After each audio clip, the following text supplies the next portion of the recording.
you get when you cross a know-it-all newspaper columnist with an awkward, unsophisticated everyman? Yeah. Well, I'm just not sure about that right now.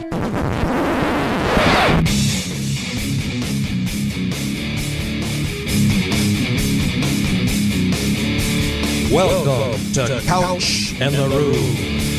Welcome to Couch in the Rube, our Friday show, presented by our friends at Firekeepers Casino and the Firekeepers iCasino and Sportsbook app. Download the app today. Bet the games we're betting. Come up with your own bets. Maybe bet a little on the Michigan State money line Saturday if you're really brave. Whatever it might be, try the newly updated, newly renovated Firekeepers iCasino and Sportsbook app, or just swing on by Dacey's Taproom and Sportsbook at Firekeepers Casino off I-94 in Battle Creek. Enjoy the in-house sportsbook experience right here in Michigan. Don't need to go to Vegas. It's better here, right here at Dacey's Taproom and Sportsbook. Jason, how you doing, brother?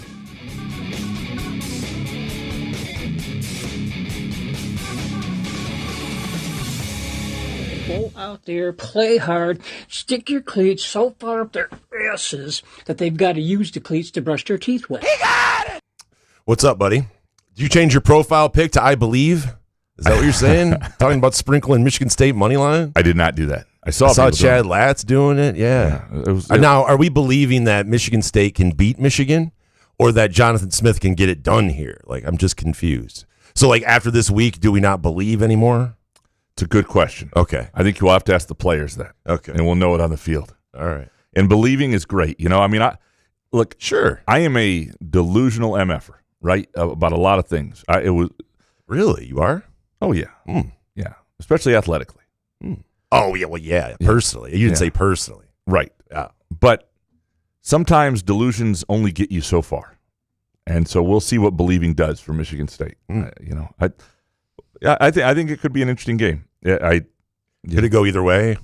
Is that what you're trying to? Well, in theory, drop it could. on us? In theory, it could. I just, I'm not picking it to go either way. What are these tea leaves you're dropping on us? Yeah, I wish I had Should we something bet more. Michigan here? I do think, over the time, I've been so wrong about this rivalry so many times.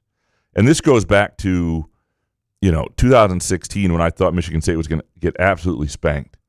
They were 25.5-point underdogs, and they lost by 9. And then, look, that game got closer late than it was most of the time, but it still was a reasonable, respectable defeat in a 3-9 season. Nobody had any clue what was coming in 2020. I think Michigan was a little better in 2021, and Michigan State raised its game, especially Kenneth Walker. There have been a number of games that, you just get this wrong because there's so many parts to this rivalry that are just, there's so much intensity, so much venom. It's just different on the field. And I think that's one area Michigan State failed last year. So the question is, with more experience in the rivalry, are they better equipped there now? What does it mean for a quarterback like Bryce Underwood who's never been part of it? Does that matter? Is he just is he just good enough to overcome it? Does it matter because if he just plays to his normal level, I think Michigan's probably okay. So I don't know. This is not one of those games that I would recommend people bet on unless you're like trying to. Unless you're a wuss, take those 14.5. Well, it's down to 14 some places. Is it? Yeah. Are you taking the 4? Did you take? I got the 14.5. I okay. did. Yeah, I did. That's probably the right side of things. I'm picking a 31-20, so that would mean 14.5 is the right side of it. I'm starting to question my bet after the open here. You don't seem like you're too confident as you were maybe a couple days ago, but I don't know. Yeah, I'm going to ride with it. I'm all right with it. I've just watched too much of this MSU defense to be confident in anything. Should I put that as my Twitter? Like, I believe in 14.5. I want you to put, I do believe in that. I believe in Chauncey Billups. Oh, shit. Maybe. Chauncey. Hey, let's let the facts come out, right? Well, we'll get into that and the Groovy Donut Twitter questions here coming up. More importantly, Big Ten Plus is ass. What the hell's going on with Big Ten Plus? I forgot about them. That's the worst part about basketball coming back for me. It's like, all right, the exhibition, Big Ten Plus. I got to pay attention. Yeah, it's. I'll just follow Solari. And was it really bad production? Or I did not tune in. Okay, so then I did not tune in. Maybe it was great. No, it's not about the production. It's the fact that they're trying to charge more. They have students doing the games. Like, I am for the students doing the games. I actually had one reach out and asked if I could do a review of it. I was like, it's not about you.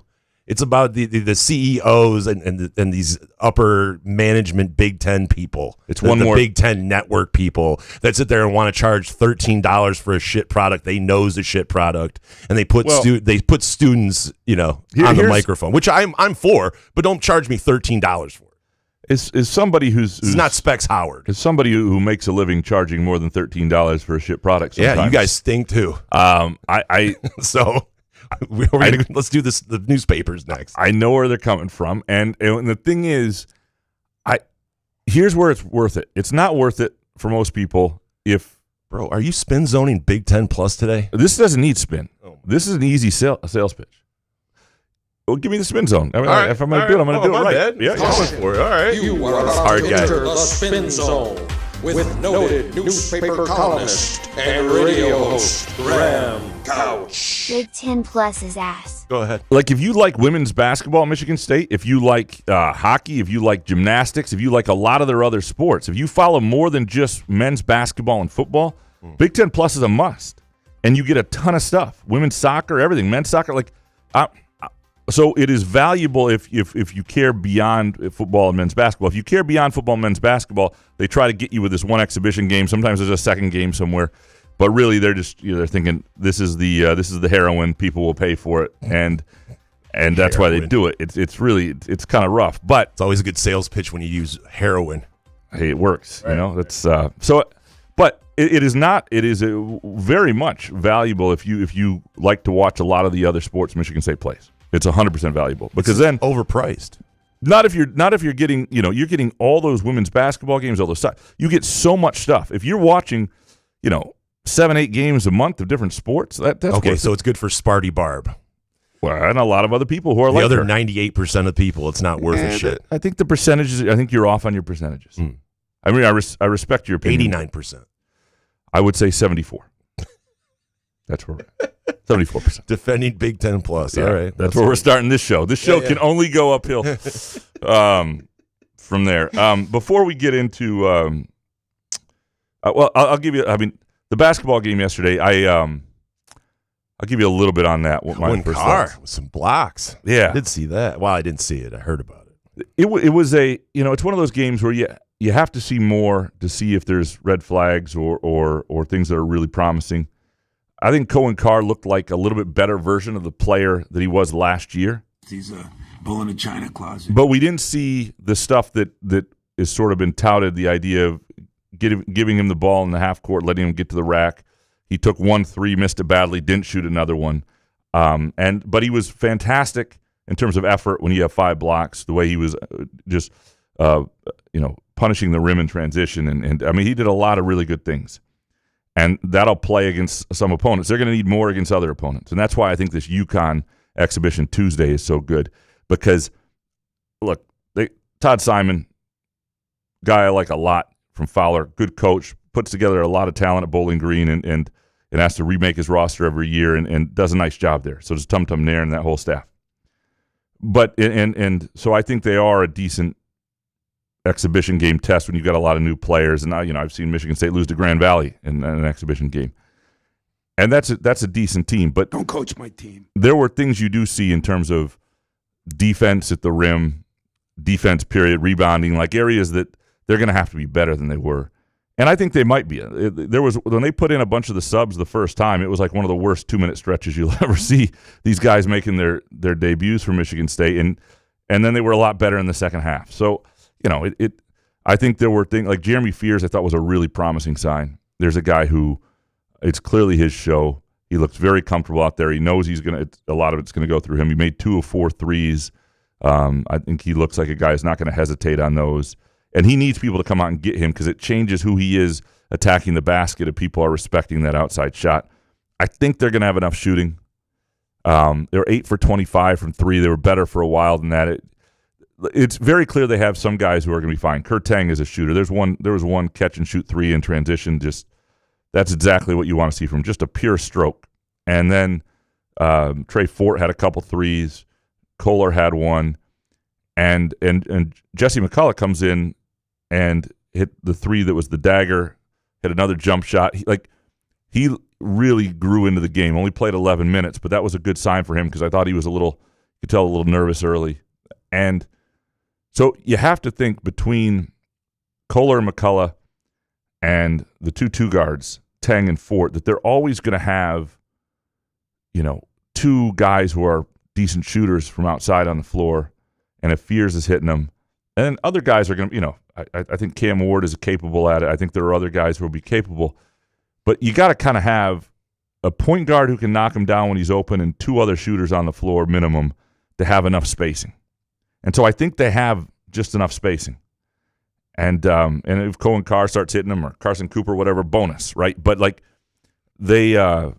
I think they'll be okay there. It didn't look like it has last year. I think the big difference, and this is where, I like Jaden Akins a lot, and I think he did a lot of good things for them. But his struggles shooting the ball hurt them a lot at the position he was playing. And you're seeing from Tang, or at least you saw last night, the shots from Tang and Trey Fort. And I'm not saying they bring everything that Akins did to the table elsewhere, but that position I think is going to be better shooting from outside, and that'll help. We will get into much more of the game. There are a lot of questions about it in the Groovy Donut Twitter questions. It's the American way, except America has gotten soft. Before we do all that, what we're betting this weekend presented by Firekeepers and the Firekeepers iCasino and Sportsbook app. Jason, are you betting anything this weekend? Of course, the World Series starts tonight, and I have to get my World Series MVP kind of bet in there. And I agree with Harry. I picked Freddie Freeman last year. I got him at 35-1. This year, you can. I know Harry said 9-1. You can get him at some books. I saw it on FanDuel 20. Was it 20-1 or 15-1? Anyway, I'm going to go Max Muncy, a guy that's a World Series veteran, hit some big home runs. Because I just don't know. Without Shohei, I just think it's Ohtani's to win, right? But if I want to sprinkle for some value, right, I think Max Muncy, a left-handed bat, against the Blue Jays pitching staff, I think he has some success there. Maybe starts it off game one tonight with a grand slam, kind of like Freddie Freeman did last year for me. So I'm going to sprinkle a little bit. I did get a 100% bonus on one of these things, so it's like 60-1. So I'm sprinkling on that. As far as college football, there's 3 games I like. UCLA, I got it at 24.5 at Indiana. Okay. I'm a little scared of Cignetti, and especially since Harry took Indiana to absolutely blow him out of the water. But I just think 24, because Cignetti likes to cover spreads like that just to prove a point. But I do like that game. I like Minnesota plus 8.5 at Iowa. I mean, are we talking about Iowa covering that big of a spread? I just don't see it. But lastly, Illinois plus 4.5 on the road at Washington. Washington with a disgusting display last week against Michigan, so it's a little bit of a spite bet. So I'm taking the points this week, Graham. I'm a parlay kid this week. Uh-oh. Yeah, trouble. The parlays usually don't go well. But starting in the Premier League, a couple things I do like. I like Arsenal, minus 230 at home against Crystal Palace, who's been great, but laid a bad performance midweek, cost me some money in the Conference League, which annoyed me. So I'm a little annoyed right now. I like Crystal Palace generally, but Arsenal minus 230. This is not a spite bet because I do like Crystal Palace. That's crazy. And I do think there is value in parlaying. Now, figuring out the perfect parlay with them is not. Chelsea at home, Sunderland is the way I'm going to go. There are some other options, but Chelsea minus 260 gets you about even money. So Chelsea at home to win, Arsenal at home to win against Crystal Palace.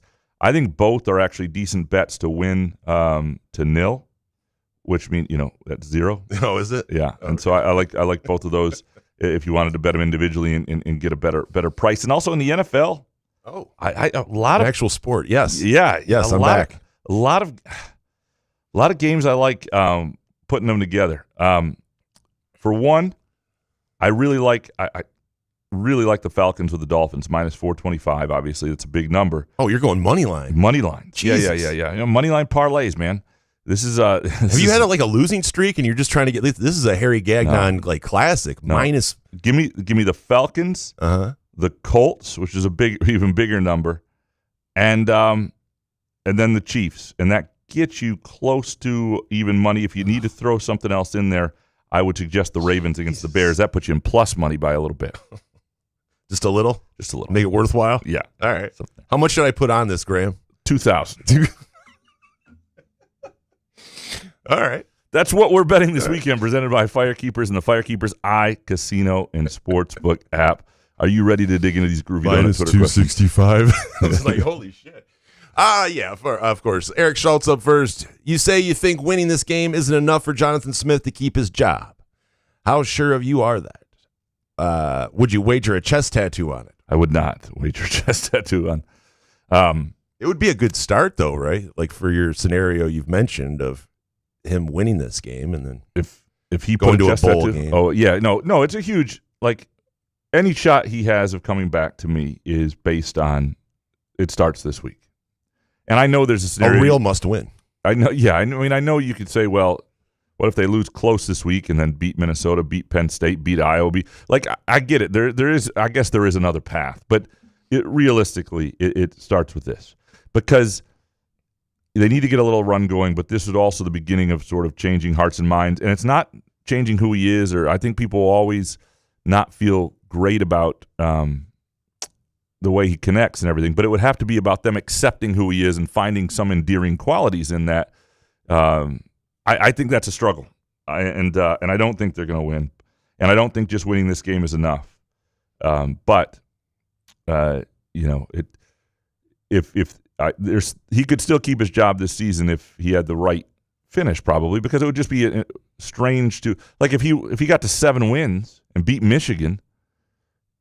Getting rid of that guy would just be the most bizarre decision in the world, right? Oh. I don't see that path. I just don't. Look, we were all watching the same Michigan State defense, right? Mm. Even if they somehow beat Michigan with a performance, Joe Rossi defense. Well, even if they beat Michigan with a performance that is out of character, or they get some turnovers or things go right, the odds that that's going to be repeated throughout the rest of the season regularly. Again, the realistic scenario that makes things interesting is, if they were to beat Michigan, you get a disheartened Penn State program without a quarterback or its head coach, and you beat them as well. And then you beat Maryland at the end of the year, and now you're at 6-6 with a win over Michigan, winning 2 of your last 3 of your last 5, including a win over Michigan, and it's like, and my hunch is that's still That's crazy. I don't know. They go to a bowl game, it gets interesting. I think right now the inclination is to move on if they can figure it out, and I think Jonathan Smith's got to do something to prove that otherwise. And I don't think this would be enough. Next one from Eric. Even if winning isn't enough for Smith to keep his job, is losing this game in the best interest for the program in the long run? I don't think so. Losing, I mean, to me, you don't want to ever get so far down the road that this is just a lopsided rivalry and people assume it. And how Michigan State does in this rivalry also is how shapes the perception of the program. This is a game a lot of people will see, NBC primetime game. You want to win this game. At the best interest of the program, even if it's for the next coach, whatever it is, the momentum for you want to win this game. And if you're Jonathan Smith, even if you're not going to be around, you want to win this game because it would be a signature win. It would be, and I know it's not the greatest Michigan team in the world, but of all the games, like if this was it, if this season was it for Jonathan Smith and he won this game, like we'd remember that and he'd remember that, and it would be the signature win of a short tenure. This is my bowl game. Moneybag, what should I make of your comments that you're hearing the MSU football team is going to check out after this week? I know you have backtracked, saying they might buy in if they win, but it sounds like a team that has already quit, and if so, that's pathetic. So I think, and it's possible I just misconstrued. You've either misconstrued what I've said or I overstated things. Here's what I think they're dialed in. I think they're also a little annoyed about what they've heard in the outside. I think they're unsure about their future. I don't think they feel a whole lot of love, and you can understand why, and frankly, they haven't earned it. So I think they are dialed in this week. It's just my intuition. It is not something I've heard. Nobody has said to me, these guys are checked out after this week. But it is my intuition, just reading tea leaves. I'm I'm usually decent at this part of the game, that there's a chance that this is the last hurrah. And could be wrong. And maybe they have better leadership than that, and maybe a win changes that, and maybe they just, but that's not anything that anybody said to me. So it's unfair to say that this is a team that's already quit. But it's hard to think that these guys, we talked about it as well, as these players giving up, I guess, because you want to put good stuff on film if you want to get out of here to say, hey, for other teams to look at you, right, to make money in the future. Yeah, and so it's hard in today's game to kind of give up now. Everybody's situation is different too, right? And that's the thing that makes college football. I mean, college football is the ultimate team game, right? And we've heard for years a coach will say, "Yeah, we had 10 guys in the right spot, and one guy screwed up, and boom, it didn't work." That's the problem when you lose focus. That's the problem when a guy or two checks out. That's the problem when it. And what do we mean by checking out? Because I wear my emotions on my sleeve here, and if it's like if we stunk on ice, I would just not be able to if you asked me about the game coming up on Saturday, I'd be like, yeah, we're going to try to win this. You have to be different. You have to be fake, phony LinkedIn guy. Like, it's tough. And not everybody will be of the same mind, right? But like we're going to go out there and try to kick their ass. I don't know. I don't want to get too much into what checked out means until we see it happen. Like, because it might not happen. I could be totally wrong on that. It's just my thought is they are definitely dialed in this week. Like, you sense it. Yeah. And I think that's a really good sign for giving them a chance to be competitive and maybe pull an upset. I really question beyond that, and I hope for their sake that they shove that intuition in my face and they look great for Oh, you ever shoved anybody's intuition in their face? Just my intuition. Yeah, there you go. I don't know if I answered that. What are you talking about? But yeah, that's my best attempt. All right. Moneybag, have you heard of there being any chance Caleb Glenn plays this year? The way he moves in warm-ups and some practice clips doesn't look like a guy that should be out all year. He is not going to play this year. Tom Izzo has been asked this and answered it, and I think he is moving well and he looks good. But I think from an injury risk assessment, the best way to be 100% is next year and not mess with it. And he'll still, because he has the redshirt year available, this year won't count against him. Like if he came back in February or March, he'd lose a full year of eligibility. Instead, he'll still have 2 full years of eligibility remaining starting next year. Is it bad to do as a fan? Because I agree. I understand what Moneybag is saying. Because when I see a guy's out for a year or something, or out for a significant amount of time, and I see him on the bench jumping up and down and hollering, I'm going, well, what's injured? You can't come back and play? So, just saying. Very miserable sports fan next. Saw some leaps in Cohen Carr's ball handling and playmaking in MSU's exhibition, and Jeremy Fears seeming to be more aggressive offensively. Rebounding was surprisingly ugly outside of Kohler, really. What are 3 things like Wednesday like to see? What is this? Sorry. See in the UConn exhibition to make this team the next level. Sorry, I should edit that last line. He was really good on the first 2 lines, and I trusted his last line. I think the big thing that you want to see some other guys grow into this a little bit, right? I want to see more of Kurt Tang. I want to see more of Jesse McCullough. I want to see more of Cam Ward, who I think really plays within himself, all that sort of stuff. So there's a lot of just overall, like, how deep are there? What are roles going to be? Trying to figure that out. They clearly have 3 guys they're going to lean heavily on, and Jeremy Fears, Cohen Carr, and Jackson Kohler, and same to a large degree from Carson Cooper, I think. But offensively, but you do want to see better rebounding and better defense on the perimeter. And at one point he put in a lineup pretty early on that was all new guys. And so when you've got a standard at a program defensively and rebounding, and you've got nobody on the floor who's ever lived that can be tricky. And I think the types of rotations he puts out there, you saw more realistic rotations a little bit in the second half for a while. That'll be interesting to watch. But yeah, I think the defense, like, this team is not going to be good enough to not be very good as a defensive club and rebounding club and still win. And so those 2 things have to become strengths. And I'm not willing one game in where they were just defensively and not always great on the boards to say that's going to be an issue. But you're going to face a team with big time athletes, Big Ten, top of the Big Ten type talent, and you'll get a better sense of where they are. Wait, you're not going to overreact to an exhibition game against Bowling Green? I mean, what are we paying you for a monthly? I mean, come on, this is like $20 a month, man. Yeah, you got to. We need some overreaction. Well, there is after a tier. one exhibition. There is a tier of LSJ subscription. Oh, $179 a month gets my That's what your mom pays. overreaction. That's what my mother pays. yeah. She gets if you my want the physical overreactions. copy, you got to pay $179 a month. People think I walk with my mother daily because I love my mother, and I do love my mother. But those walks, that's part of the subscription. You pay $179 a month. I will walk with you every day. That's the way it works. What a gift. David P. next. Was at Breslin and noticed Jay Batt immediately put more courtside seats down where media row was. At what point were you informed that you'd be relegated to the mezzanine?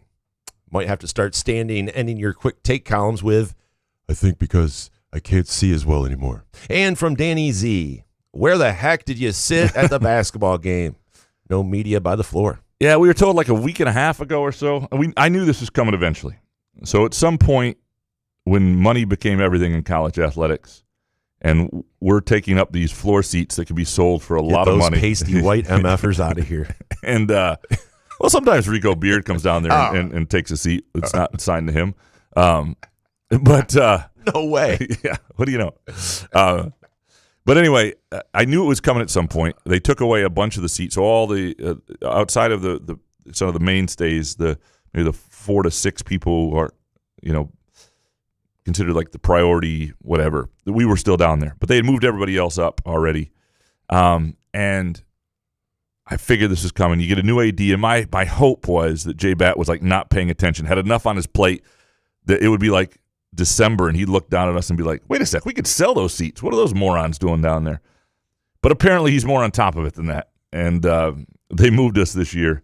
And look, everywhere else other than Illinois, we're not on the floor anymore. Illinois is a great setup. And there are disadvantages to it. You do miss things. You cannot tell certain – like I really like the game on the floor because I can tell matchups really quick, and there are things you just see that you can just tell when a team doesn't have a chance or when there's a physical mismatch, or you can just see a lot more. But those are the breaks. And, yeah, I definitely have my binoculars. It's not that high, but, you got to – it's not the – it's not. You it's have not to use great. binocs? No? I like to use binocs just to see like interactions between coaches and players up close and things like that. Could someone get us a picture of you using binoculars? Could someone at the game, please, get us a pic? I just want a picture of you with the binoculars, like looking for coaches. Come on, be a great pic. Suburban Spartan Dad. By year's end, who averages more points per game, Trey Fort or Kurt Tang? Great question. I don't know. I would have told you Trey Fort for a while, and I still think that's probably the answer. But Kerr's got something to his shot, and I think as he grows into the season, the reason I think Trey Fort's the answer here is while I think Kurt Tang is a slightly more natural shooter, Trey Fort obviously hit a couple threes. He's fine in that area. I think he's got a more complete game, a better ability to attack the rim, and even though he struggled a little bit defensively, defense is not Kurt Tang's strength either. So it's not like Kurt Tang's defense is going to keep Trey Fort off the floor. So I think it's probably Trey Fort. Alex Mayer and Sparty Barb next. Biggest concern from Thursday night's MSU exhibition game and biggest bright spot. Do you want me to keep going? Yeah. Coming out of the Bowling Green game, who is your biggest concern defensively for MSU basketball? And from Andrew Zuiza. If the goal is to win a national title, was MSU's exhibition game encouraging or discouraging? Yeah, it was just okay. It was neither. It wasn't like there goes the natty. Yeah, it was not a game where you went, holy crap, look at these guys. But it also wasn't a game where I went, holy crap, look at these guys. Like it's look at those thighs. It was not one of those games you walked away from going, uh-oh. The biggest bright spot to me was Fears. I mean, I know everybody's going to say Cohen Carr played really well and he had 17 points and 5 blocks. He was really good, but you expect that from Carr.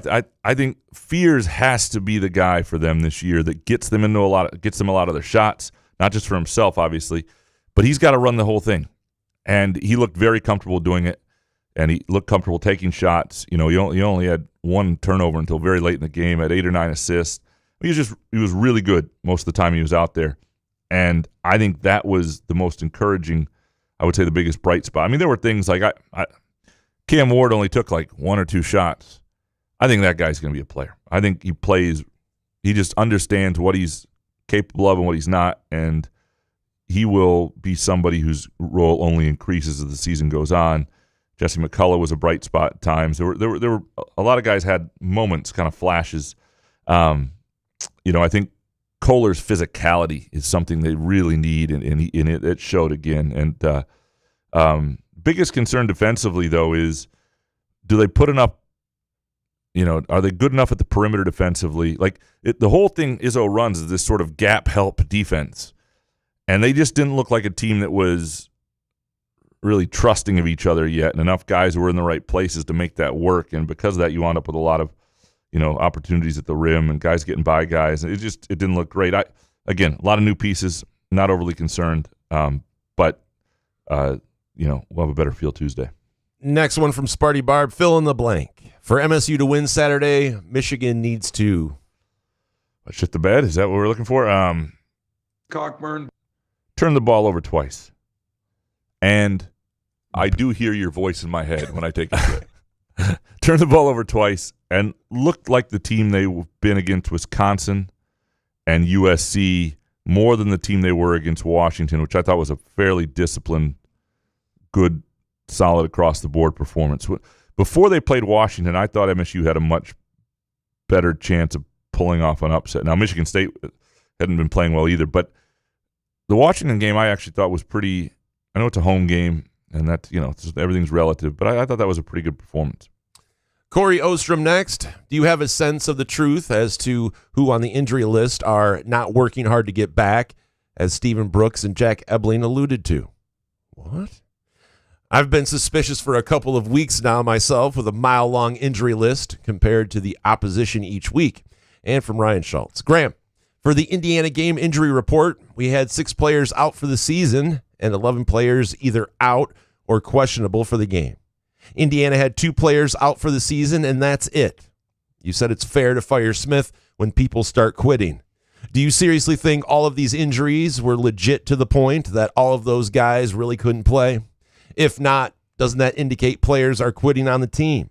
Or if they are legit, can you finally admit that MSU has an uncommon frequency of injuries related to other programs? Yeah, I mean, they've had a lot of injuries this year. I don't think it's all that uncommon. However, there is one interesting, like when you talk about the comparison in Indiana, which we've heard Signetti talk about wanting guys fresh, short, quick pass practices, very efficient. They do not do a lot of, like he's trying to, Mel Tucker used to talk about this, and they weren't always successful at it, but you got to get to the game healthy. Indiana seems to do. We don't have enough time for all of that. Indiana seems to do it well. And Michigan State is, Jonathan Smith talked about, maybe they need to ease up in practice. So I don't. Maybe there is a little too much physicality as they're trying to set a tone and work through some things. But I think you'll see a lot of teams like that. Like if you look at Boston College's injury list, it was far worse than Michigan State's for quite a while. So there are other teams out there. In terms of the quitting versus, are you really injured? And that is a thing when in today's college football. And it's interesting that, you put them on the injury report. Maybe that exists other places with the guys thinking they're going to redshirt and not play, and they just don't put them on the injury report. They're just not planning to play them. I don't know what that is. To me, whether players have stopped responding to a coaching staff or quit or whatever it is, that shows up on the field. And we didn't see that last week. We saw it against UCLA, or what appeared to be it against UCLA. They said that wasn't it, but it didn't look good. Last week was not that at all. And so all I'm going to judge in terms of how players are responding is the players they choose to put on the field, what they look like. The other stuff, I don't know. It's a fair question because people have done that before. You saw it a lot the year Mel Tucker got fired. It is an interesting point, though. The numbers are glaring. But, we say this about the Lions, certainly the Pistons. I mean, just the odds that somehow in the state of Michigan, every franchise people care about happen to have hired the worst fucking trainers and strength and conditioning people. It's just Michigan. They just can't get it right. Tom Gore's moron. Brad Holmes, moron. Like none of these guys can get it right. It's amazing. The odds of that are just. We were not calling anyone a moron. We're just wondering why our guys get hurt more than other teams. I mean, I don't think they do. Of course, my point is I don't think they do. Oh. I think right now at Michigan State, you do have a situation where you do have a rash of injuries. What's created that? Maybe there is something to the practices or something has been too physical. Maybe there is some guys who would rather take a redshirt year than come back. So there could be something there. So you're telling me I can go to Indiana and score a lot of points and not have to practice a lot? Yeah. Oh, my God. It's a good deal, isn't it? College football's a wrap. Indiana's taking over. Siggy. Corey Ostrom, how can you root against MSU winning Saturday and call yourself a fan or supporter just so Jonathan Smith can be fired because you don't see him as a fit? Your angst is with the administration and donors, not Smith. Shameful. Go Green. I think most people, there will be a few, Matt C. out there, there will be a few folks who are maybe finding themselves rooting for Michigan or rooting against Michigan State. I just don't believe Matt C. is really rooting for Michigan. I don't, maybe he can tell me otherwise, but it's hard to believe that people, you got to be one spiteful dude toward Jonathan Smith. And here's my, look, I get the people are out on him as the coach and all that stuff, but I also find him to be a pretty decent dude. Like, just sort of the great venom, family man. The venom for him is a little much. Like, you can say he's not a fit. He's in the Matt Shepard Hall of Fame. Yeah. He really is. First ballot. Yeah. It's okay. Yeah, we know he's a good guy. You don't have to keep telling us that. It's not about that. It's just not a fit. Well, right. It hasn't been a fit, and he's been unable to connect with people. And that's been one of the great lessons of his time in the tenure so far is what it is important that a coach can connect with fans and is that fit. And at Michigan State, that usually looks like something different than what Jonathan Smith is, and that's a part of the problem. Next one from Corey. How do you win as a Spartan fan, whether the team wins or loses? By going to Fort Myers Beach for the weekend, of course. I'm excited for high 80 temps and sweat down my back and under my moobs. Man, the BO is going to be awful. Ugh. I'm jealous, Corey. Dude, can I go? Can I go hang? I'll be up here in my muskox flannel, enjoying some groovy donuts and just with sweat down your back and moobs. So you guys will have the same thing going on. Yeah, I'm not saying I'm going to... Listening to the Whitmer interview all over again. You sweating your dick off. Are you good? Yeah. All right. Matt C., why should anyone believe in MSU football? All right, maybe he answered it. What a corny mantra heading into the Michigan game. This is officially our Rich Rod, you raise me up moment. Rich Rod did not connect with Michigan, and he made a lot of mistakes right away in terms of not connecting. But Rich Rod was a hell of a football coach. And ball coach. Yeah. There is an argument that was partly Michigan could have won Rich Rod if they could have gotten over themselves. So Rich Rod's not a great example to me. Like the Brady Hoke is a better example of somebody. Although Brady Hoke was more of a fit, just wasn't a great. But Rich Rod was a bad fit, and so I understand that there's an element of the Rich Rod in the fit, what we're seeing. But and maybe that's the same deal. Football coach doesn't fit good football coach. But in the Rich Rod situation, if Michigan could have got its ass out of its way, it wouldn't have had to go through everything it did. And but it was a little too snooty, and and Rich Rod, deserves criticism for how he handled and how he talked, and he didn't get it. He didn't get what Michigan football was either. And so you got to meet people where they are. But that one was also partly on the fans, and so I don't know if, and maybe that's what's happening here too. Max next. Could Jonathan Smith become our Brian Ellerby? He had some improbable success, which led Michigan to keep him around for much too long, exacerbating the demise of the basketball program following the Ed Martin scandal. A win tomorrow, along with a couple more, could do the same to us. Legitimate or insane? This is why you have to have great leadership in your athletic director and your president, right? Because you have to be able to it can't matter. If somebody is not the right fit and you win a game or two, it doesn't change what you think is the trajectory of things.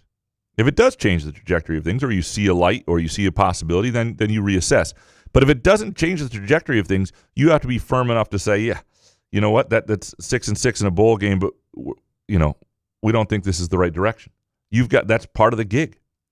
And likewise, like I said before, if somebody goes 4-8 and you think they are the right person, you got to be strong enough to tell your fan base to hang in there and that this is the right person and put your name behind it. So, Brian Ellerby was a rough coach for a long, long time. And you know where Brian Ellerby started to screw up?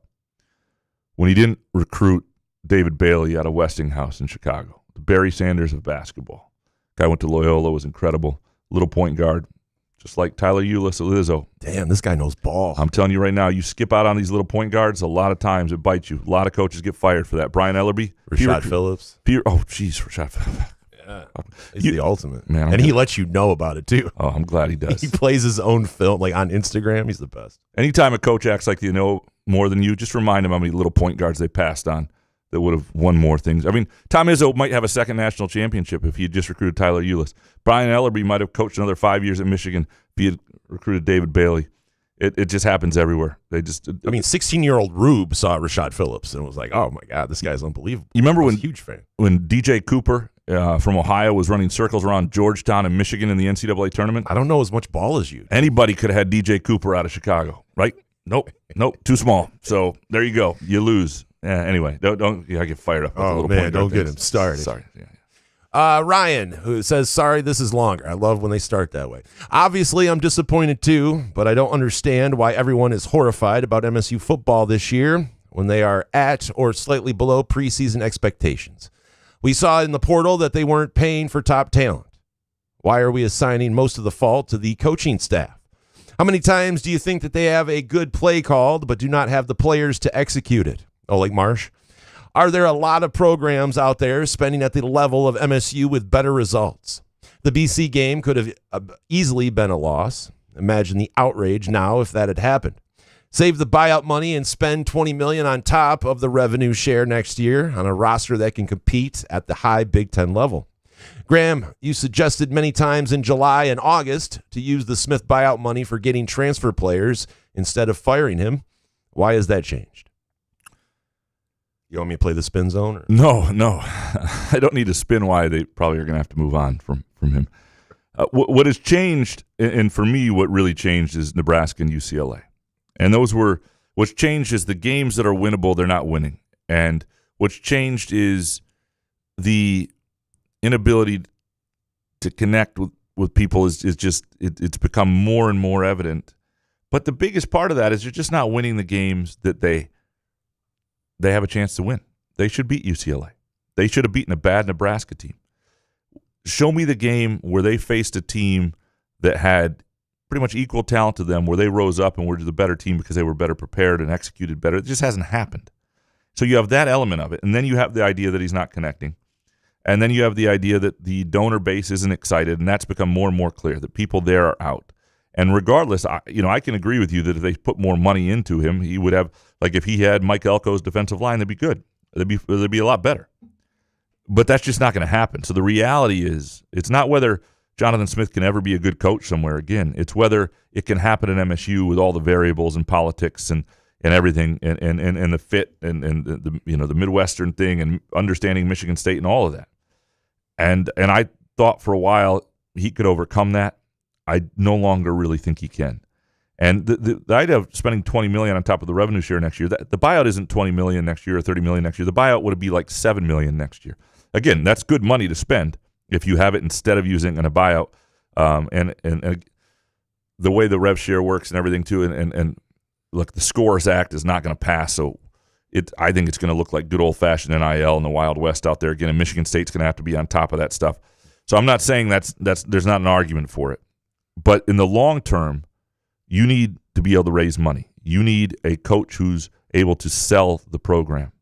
And I think Smith struggles there too. I was in the Bowling Green locker room last night before the Michigan State game talking to Todd Simon from Fowler, the Bowling Green coach. And even at their level, like he's got 11 new players this year. He had 10 new players last year. Like everybody moves on or moves up. Like it's a brutal, being a mid-major coach just sucks ass.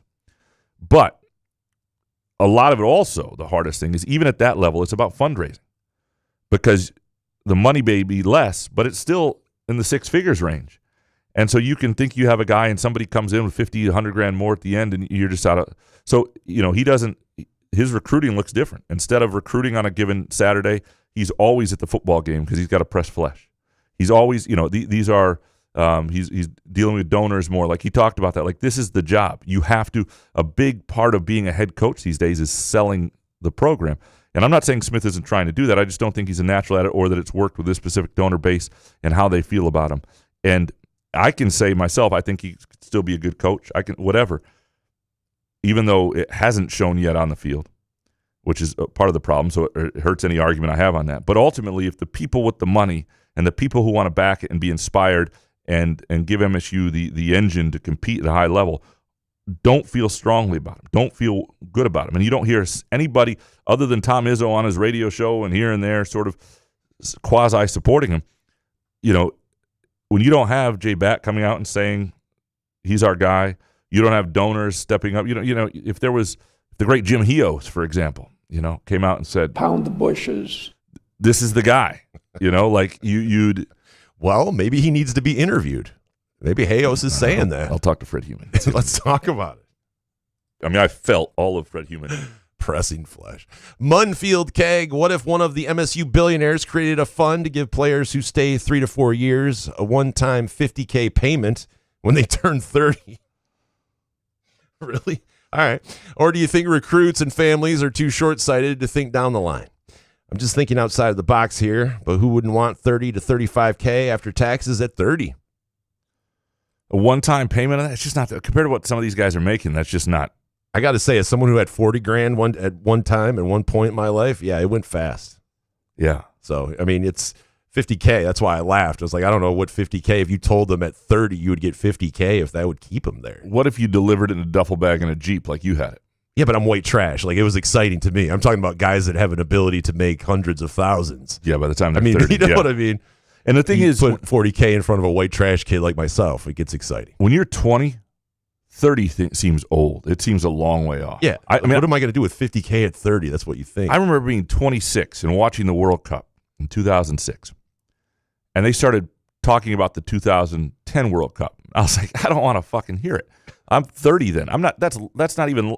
That's beyond death. Well, it's like when they announce these college football schedules, like in 2055, we're going to be playing at home and home with Notre Dame. Like, who gives a shit? Don't want to know it. I do think. To Munfield Keg's point, though, I do think creativity is in line, and this is part of what Jay Batt's got to do, and these billionaires who've made money by being hardworking and creative somehow can't be creative here. Like, I've thought for a long time the best thing you could do is create some sort of NIL for the offensive line that becomes your identity. Maybe it's the offensive and defensive line, whatever. You can name them two different things, the Hogs on one side and the Badasses on the other, whatever you want to call sponsors for it, too. Yeah, you could do it. You can do all sorts of stuff. And you put these guys in commercials and it becomes a thing, whatever you do. It's you have Jay Batt's number. Let's just do this. That to me on the horn. is the way you do it. But, you know, again, we'll see what all that look like. The other thing you can do, by the way, is a lifetime supply of Groovy Donuts. Like, if I'm recruiting, I'm coming at an offensive lineman with a lifetime supply of Groovy Donuts because I think that would work. Or just a good box, you know. And you too can live the Groovy Donut lifestyle. Go to groovydonuts.com or swing by either one of their locations. That's Lake Lansing Road in East Lansing and also in Williamston, 7 a.m. to 1 p.m. Thursday through Sunday. They've got some excellent stuff going right now. You definitely want to make Groovy Donuts part of your Halloween. And I'm not saying you want to pass out donuts. That's a little messy for the kids on a night. But if you're passing out candy, you know, Snickers bar for the kid, a little donut for me. Or if you're having a Halloween party, Groovy Donuts is here for you. All sorts of cool stuff right now. Chocolate Monster Bites, Jack-o'-lanterns, the Mummy, Ghost, all sorts of really cool donuts. And also something I was introduced to recently that's available in October only, the Raspberry Hot Honey Fritter. Worth your time. Go to groovydonuts.com, place your order today, or swing by either location. C-Dubs91, does it hurt for Bat to get a competent NIL together and Beta run it in 26 with a coach who has experience with the program and whom players seem to really love? Then if it still doesn't work, then go get your guy. So this is the idea of running it back, trying to get as much money as you can, seeing what it works, trying some things with NIL, seeing what the system is going to be like. You know, the argument for bringing Jonathan Smith back, if you're going to make it, would be that you think he's still a good coach. You think, and they'd have to have some momentum leaving the season that they haven't shown. So things would have to be different.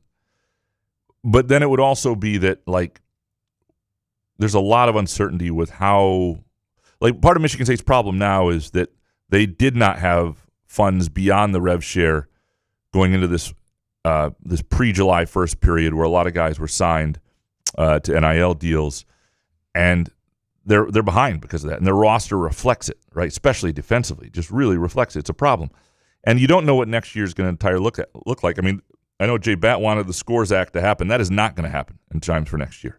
So what does next year look like? And if you're uncertain and you're trying to figure it all out, are you better off doing your best with what you have and getting a dry run at it and adapting and then looking at it and making a move.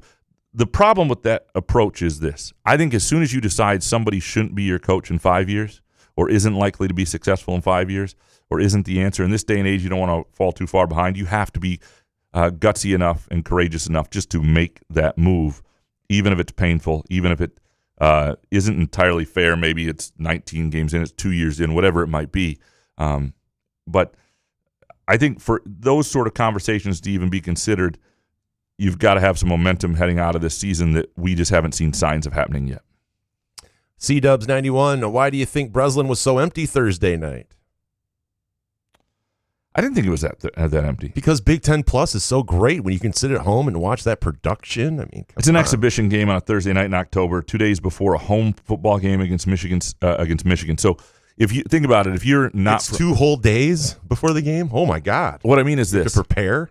If you live in Grosse Pointe or Ludington or, wherever in Michigan, you come in for football games and you also have season basketball tickets, or you go to or you like to go to a few games a year and get tickets, and you're making that trip down for a full day of tailgating on Saturday, you might not be coming down on Thursday night. That's all I'm saying. All right. And it's also Bowling Green and exhibition. By the way, Dominic just wrote in via text because apparently he doesn't see our Twitter or ask for the questions or something like that. Did he mute it? Yeah. He said, I never got a question alert, but if you get a chance, ask Graham why Adam Schefter is such a raging blue penis. The problem with welcome to the blue wall. The problem with Schefter and all. It's like these really? No. How much time do we have? I do have some issues with these guys who are these breaking news insiders, because you're already carrying just a boatload of water, right, for people, and so you're already a little annoying in that sense. And Schefter is this kind of smear me annoying as it is. And then when you turn around and have this outward fandom, stupid-looking face. I agree. Outward fandom towards your university, it really makes it look like you're somebody who just carries water all the time for whoever you. That's the problem. Your job is already kind of ugh, and so don't be more ugh. But his job wasn't. Yeah, it wasn't meant to be ugh. He made it ugh. Well, he's made it worse than it has to be. That's what I mean. Yeah, like his job was kind of a fun gig, and now it's turned into some crazy thing where he's just promoting whatever he feels is necessary. Yeah, he's there. I mean, in the NBA side, and like all these guys have to do it to some degree. Like Jeff Passan has to, but Passan and Shams, these guys aren't. Yeah, but Passan's like a cool dude. Absolutely. When you hear him interviewed, you go, I like Passan. That's what I mean. You can do this and not come across as a douche. Like, what was the guy that did it before Shams? Guy that tried selling his phones. Wojo. Yeah, I mean, this is like the guy tried selling his cell phones he used to break some news that no one gave a shit about. Even NBA diehards. I had mixed feelings on him. I know people who liked him, and I know some people he was very unkind to, and that stuff bothers me. Oh, yeah. Jay Riemenschneider, who doesn't bother anyone, I'm sure. Yes, MSU is bad, but Michigan is just decent themselves. Why are there so many MSU fans talking as if they have no chance at all, especially with the game being at home? Because they've watched this defense long enough, and they've just seen too much. And I think if you were at that UCLA game, it felt like that was it. And it did. And I mean, that's why I wrote what I did coming out of that game. And I still think that there's a lot of what we saw against UCLA in this program and in this team, and that's a problem. They were better against Indiana, without question. If they're the team they were against Indiana, what does that game look like against Michigan? They don't beat Michigan, I don't think. Not the Michigan team we saw against Washington. Both teams are who they were last week. Michigan State is not going to win this game. But they will move the ball, and Michigan, you're right, is not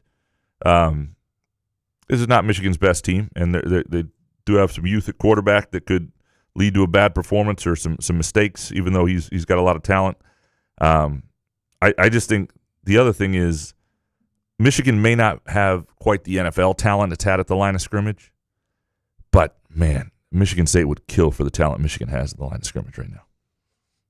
Next one from Jay Graham, including your own shows. How many different shows, podcasts, written interviews, etc. have you done this week? I feel like shows and podcasts are the same thing, though. Yeah. You've been busy? Feels like it. You looked busy when he came in today. He's got flip-flops and shorts on, no socks. But I got the... This guy just rolls in here. It's amazing. The muskox flannel and basketball shorts. Yeah. It's incredible. Yeah.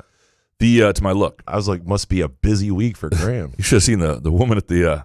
I had to go to the post office before I came in here. I walk in with a Sir, no vagrants. Muskox flannel. Sir, it's not for shorts. vagrants. They're down the street. Let's see. Can you go to the park? You're disgusting. It's my way of wearing shorts and not showing my man boobs. I put on a muskox flannel. You too can avoid the appearance of man boobs with a muskox flannel. That is true. That's one of the best things about them. It really is. It hides one of my chins and hides both my breasts. The question: how many shows? I did Castellani's Locked On Spartans. Castellani's got a podcast now. Yeah, he's had a podcast for a while. I didn't know that. It's good. Right. It's good. He's a really good interview. And I enjoy that conversation. I did one of the Michigan one. I did 5 or 6 maybe. Yeah. It wasn't overwhelmingly. You just schedule them, and it's a fun week in that sense because you get to you get to have a lot of. By the end of the week, you have a lot of knowledge about the game because you just talk to a lot of people with different views, and it's kind of a fun week that way. All right, Jay, you always say if MSU basketball just had got their 4 mainstays in the portal, they would be a top 15 team. Others say if Izzo wasn't the coach, they wouldn't even be ranked. Who's right? Well, you can both be right there. If Izzo wasn't the coach, who knows what Michigan State basketball would be? Go either way.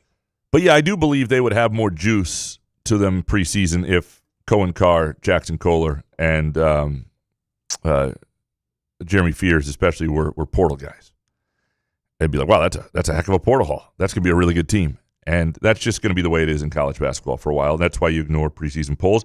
In Michigan State, frankly, though, they lose a first-round draft pick, freshman who carried them a lot of the way. They're still going to have to prove it, though, and that's fine, too. The football poll I have bigger issues with. The basketball poll, there's at least time to watch other games. It doesn't have the impact, I don't think, overall. People get it wrong, and I like to make fun of it, but I don't have the serious gripes I do with football. Jarrett, next, what are your thoughts on the sports gambling ring that was arrested? Do you think that sports gambling should become illegal again due to more tampering? And from Dino Spumoni, interested to hear Graham's take on this NBA scandal. G in it, yeah. It appears the betting apps caught wind of Rozier faking an injury and told the NBA, and the NBA made it look like he was out for the season because of injury to the public to not be upset. Whatever he's saying here. How big of a scandal is this? I love the people, the squares that don't bet and everything. Like, well, here we go. Here's what we needed to see. Like, without even reading the 40-page friggin' thing of it. And yeah, I've read some of it, actually. It is long. I didn't read all of it. But I tried to crush 40 pages since yesterday? I did not crush 40 pages. Like Brian Windhorst. I crushed what was available on social media that was the actual writing. What is Billups doing, though? It's insane. I mean, poker game. And it's alleged that he also was telling people that they were going to tank games. Man, and that's the big problem with him. The poker thing, And there's one game. Was it last year or the year? Yeah, it was last year where they were up 8 with down 8 with 4 seconds to go and a 9-point spread, and they fouled. And that's the stuff that makes people now go, wait, what? And then that game apparently wound up being what changed the order between the Mavericks and Bulls, and the Mavericks wind up with Cooper Flagg. The NBA really wanted to get bold here. They just tell Cooper Flagg he's a Chicago Bull right now. But is this bigger than the Tim Donaghy, or however you say his last name, the ref? I thought the ref thing was bigger to me of because we thought for you guys like Scott Foster, and I always think refs are ass anyway. I mean, this thing, Terry Rozier, I just don't understand how you get to NBA guys. Like how even with college guys, they cap these bets. The prop bets for individual player bets, they are capped and monitored to the highest end. Like you just mentioned, they were noticing Rozier, and they were contacting the NBA saying one of your guys is doing this. So I think a lot of it's on Silver in the NBA. It's a problem. I had a buddy call me today and say, the NBA has been good with it. If you were good with the Jordan rules, then why do you care about this? The NBA has been doing this for 30 years, and the NBA has been essentially fixing the game. Now, I disagree with that. It was an emotional take from my friend, my buddy Larry Marasco, who some people know. Don't get Marasco riled up. Yeah. But you know better. But I do. I don't think it's the scandal that brings down the NBA. No. But I do think it plays into people's perceptions, and it had been a really good start to the season for the NBA, right? You'd had this great NBC lead-in, the Kenny, Chuck, and Shaq are back and look like the old show, even though it's on ESPN. There are a lot of good things about the opening. Barkley lost 100 pounds. Yeah, the opening night was fun, and you had some great games. I watched the end of that overtime game between the Nuggets and Warriors last night. Just fantastic stuff. Wembanyama, I mean, just incredible stuff. Yeah, it's all fake. But gambling related. But this is something, I mean, I think this is going to be something that's just an issue for a little while people, because here's the thing, this stuff might have existed beforehand and you just didn't know about it. You bring stuff to light. I mean, part of the idea of legalized gambling is there's more regulation, right? I didn't start gambling when gambling became legal in Michigan. I learned this shit in college with sportsbook.com, and you had a mule from Venezuela deliver your check from the Royal Ontarian, whatever. And you had a guy here or this, and like this stuff's been out there. And I believe, putting a light on it helps to some degree. I think there are things they can do. I will be very curious. How about getting rid of all of these betting commercials? And they, ESPN even had to lift one of their ESPN bet things when they were talking about this breaking news, which I thought was hilarious. You can limit prop bets too, even greater. Like, you don't need prop bets for people who aren't mainstays, players. Yeah. I heard. But if you see money coming in on, like I'm telling you, you're not going to get away with betting on these guys. Even if you collude and get a player in on it to get enough money across the board on bets like this, it will be monitored. If all of a sudden a bench player is all of a sudden getting thousands of dollars put on him, even hundreds of dollars. This stuff that's happening now is going to actually, I think, be a pretty good deterrent. I do, because guys are going to go serve prison time for this stuff, and players are going to realize how hard it is not to get caught these days. Right. And I just think it's not going to be now. It's a bad look for the NBA. It's something they need to make sure they're on top of and make sure it doesn't become a thing. And I think they need to harshly, like, if you do this, you're banned. You're done. You're done. That's it. You don't get to be part of the NBA. No gambling if you are a professional player, and that maybe can go outside into casinos, and that's how. How do you get to a Terry Rozier who makes $26 million? You get him involved in some gambling thing where he owes you a lot of money and has to do you a favor. That's pretty much the only way for NBA guys. I can't imagine making that much money and having these mafia guys get a handle on it. Well, the poker ring stuff's insane. The stuff they were doing, yes, that was. But that's a whole different scenario of wearing glasses and seeing the cards rather than the integrity of a basketball game. Yep. I just refuse to believe. And then the theory and listening to people. That's what drives me nuts. Is waking up and reading like, oh, that's it. That's gambling should be back to illegal. I hate that mentality. We have to be able to. Well, we got another Twitter questions about. We'll get into that more here as we go on. So PZ, which one of my childhood heroes gets arrested next? Must be time for Barry Sanders, maybe. Fuck that, dude. Come on. I'm sorry. The world will crumble if Barry gets involved. No, I'm just kidding. Yeah, Barry's not. Yeah. Oh, that would be. I mean, Barry's making enough money now. Hopefully, he doesn't need to do anything like Allen Iverson. Thank God he had that Reebok bailout money, or else he was going to oof. Chauncey is a surprising one, at least from my perspective. But if it's this poker game, like I need to hear all of it come out. Even he told someone he was going to tank some games. Are you at a poker game? Did you lose a certain amount of money? They told you they'd wipe it clean. You're just tongue in cheek going, we got to tank these next 4 games. Just a heads up or something like that. It'll be interesting to see where it goes. I can understand getting fired, but I don't know if it tarnishes his legacy forever. Historically, the feds don't charge you unless they've got you.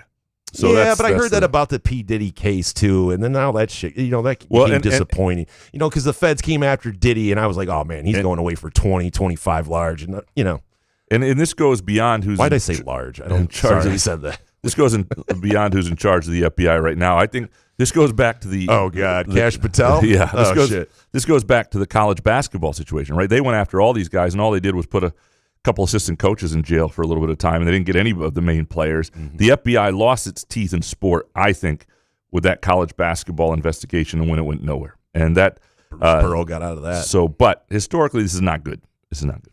TC Brunzi, isn't it time to pull back a bit from sports betting? It's become pervasive. I know that word. Pervasive outside of the NBA, and it's not hyperbole to say has a negative effect on programs and people, even in moderation. I like it, and I think everything in moderation is okay. But but there's an argument for it. I would say this: I will give you sports betting, but you got to give me social media entirely. Because I think it's fine. I think what social media does to teenagers is I don't say way worse, but it's bad. It's really bad. And so I don't want to hear about sports betting until we all admit that no 15-year-old should be on social media, and what it's doing to these kids is wrong.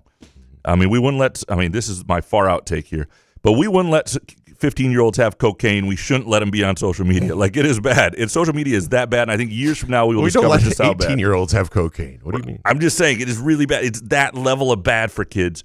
And so, to me, if we can have the sports betting conversation after we freaking get rid of social media for all children and all teenagers. How about the advertising? Why does it have to start with the gambling itself or people that can handle themselves and gamble responsibly? We have to just all of a sudden get rid of it because people can't handle themselves. And again, it goes, yeah. You can't take care of everyone. We want to take care of everybody and let them know things that are, it's just, I've had enough of it.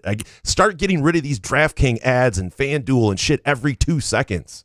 Or the pharmaceutical ads that diseases I don't even know existed. Now I got to sit there and call my doctor and ask for, do I have DCK or some fucking thing because I got to take some drug. There's always Wegovia, fucking hell. There's always oily discharge. But hey, heaven forbid if I wanted to gamble on a fucking Saturday, do a 3-leg parlay that might not win, probably won't win, but who gives a shit? I do think there needs to be better education on if sports betting. Like, it's a new thing and it came at people all at once, and a lot of people have jumped into it, and there are people who have gotten themselves into big trouble.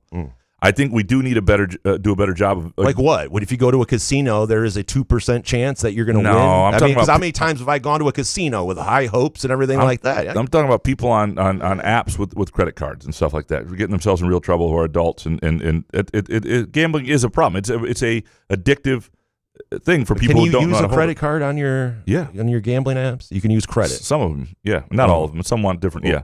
Offshore. I don't know. I've had to use a debit card, so. Really? I don't know. I've never. Don't tell me that. I'm pretty sure you can use credit. I shouldn't tell you that. Never mind, Jason. It's cash only. Okay. And you got to go meet the guy. Is there a high percentage I might not win this parlay this weekend, Graham? Or should you tell me that? It's a can't miss parlay. Yeah, these guys have been telling me it's can't miss. Yeah. These guys sell their picks. They went 5-0.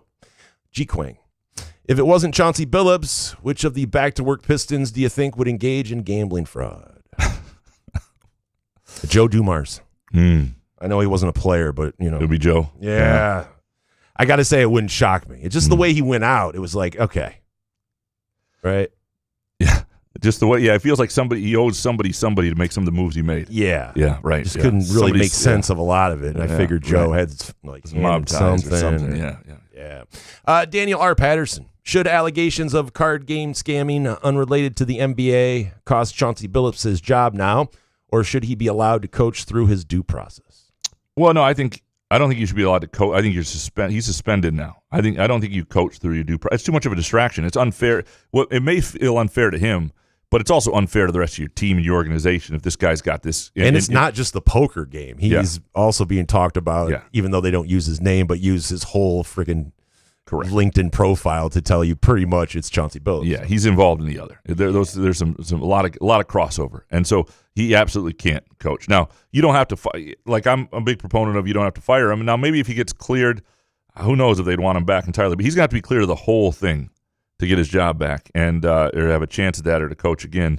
But, yeah, you can't let him coach while it's ongoing. Matt Drolet next. Hear me out. MSU would have had to pay Mel Tucker in the neighborhood of $75 million to buy out his contract. Jonathan Smith's buyout is $30 million. Wouldn't MSU essentially be saving $45 million by firing Jonathan Smith? Sounds like a deal to me.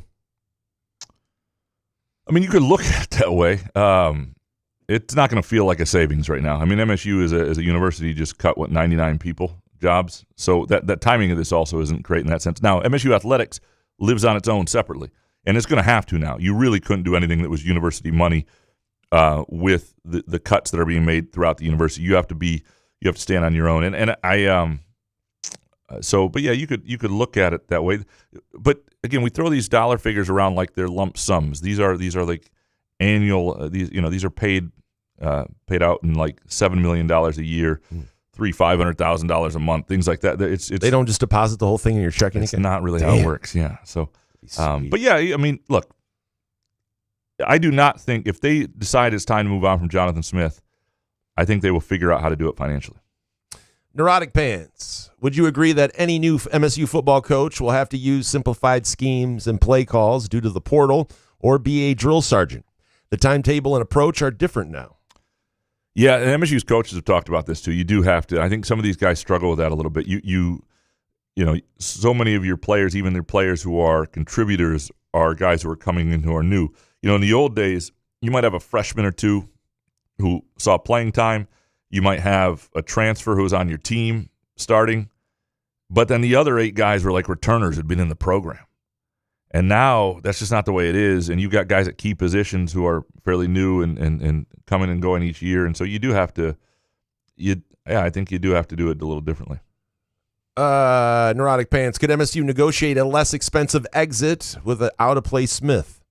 You should go back to Oregon State and finish. I don't know if they want him. And finish what? Like, they're a mid-major now. That's the problem for him, is like the thing that sucks is, and you can always remember this if like it feels like it sucks to be an MSU football fan, it's so much worse to be an Oregon State football fan. It's like you have no league that's relevant. You're out of it. You got left behind. And unless something drastic changes in sort of the plates shifting of college athletics again, Oregon State's going to be a Boise State for the rest of time.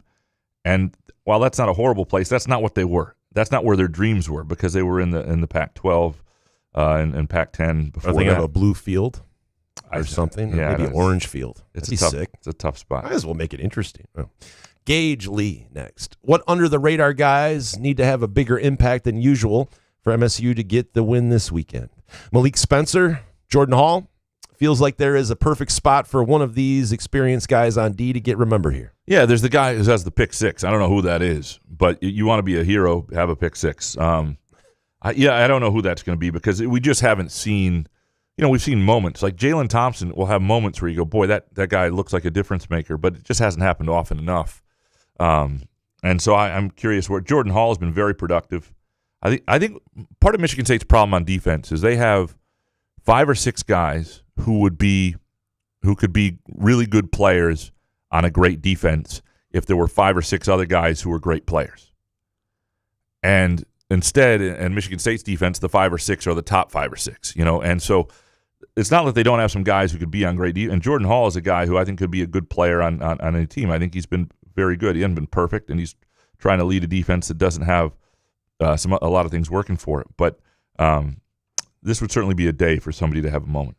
David Jackson next. If MSU had lost its whole roster of contributors after last season, as Michigan basketball did, but we're bringing in our current 5 starters as portal transfers, would we be ranked in the top 10 as Michigan is? If you could bet on who would have the better conference record this year, who would you take? I like Michigan's roster a lot. The thing that Michigan State will have, they have more continuity. I picked Michigan to finish ahead of Michigan State, so I'm going to take Michigan here. But I do think there's a chance in the regular season and how Izzo prioritizes Big Ten play and usually gets his teams to have that. I don't know. Last year I don't want last year to cloud my judgment on this, because before that they weren't really in contention, and I don't know if this team is going to have the goods to contend. And I don't know if Michigan's going to have the guard play and experience certain places, or if it's all going to come together. But I would take Michigan. David, how much in the minority am I when I state my belief that MSU has a real chance to win on Saturday? And if that happens, the 4 remaining opponents, particularly without Aller and Franklin gone, are such that we should win 2 of those 4 and go to a bowl. And this saves Smith's job. That is the question. Does 6-6 win over Michigan, Penn State, Maryland? I don't think they're going to beat Iowa on the road.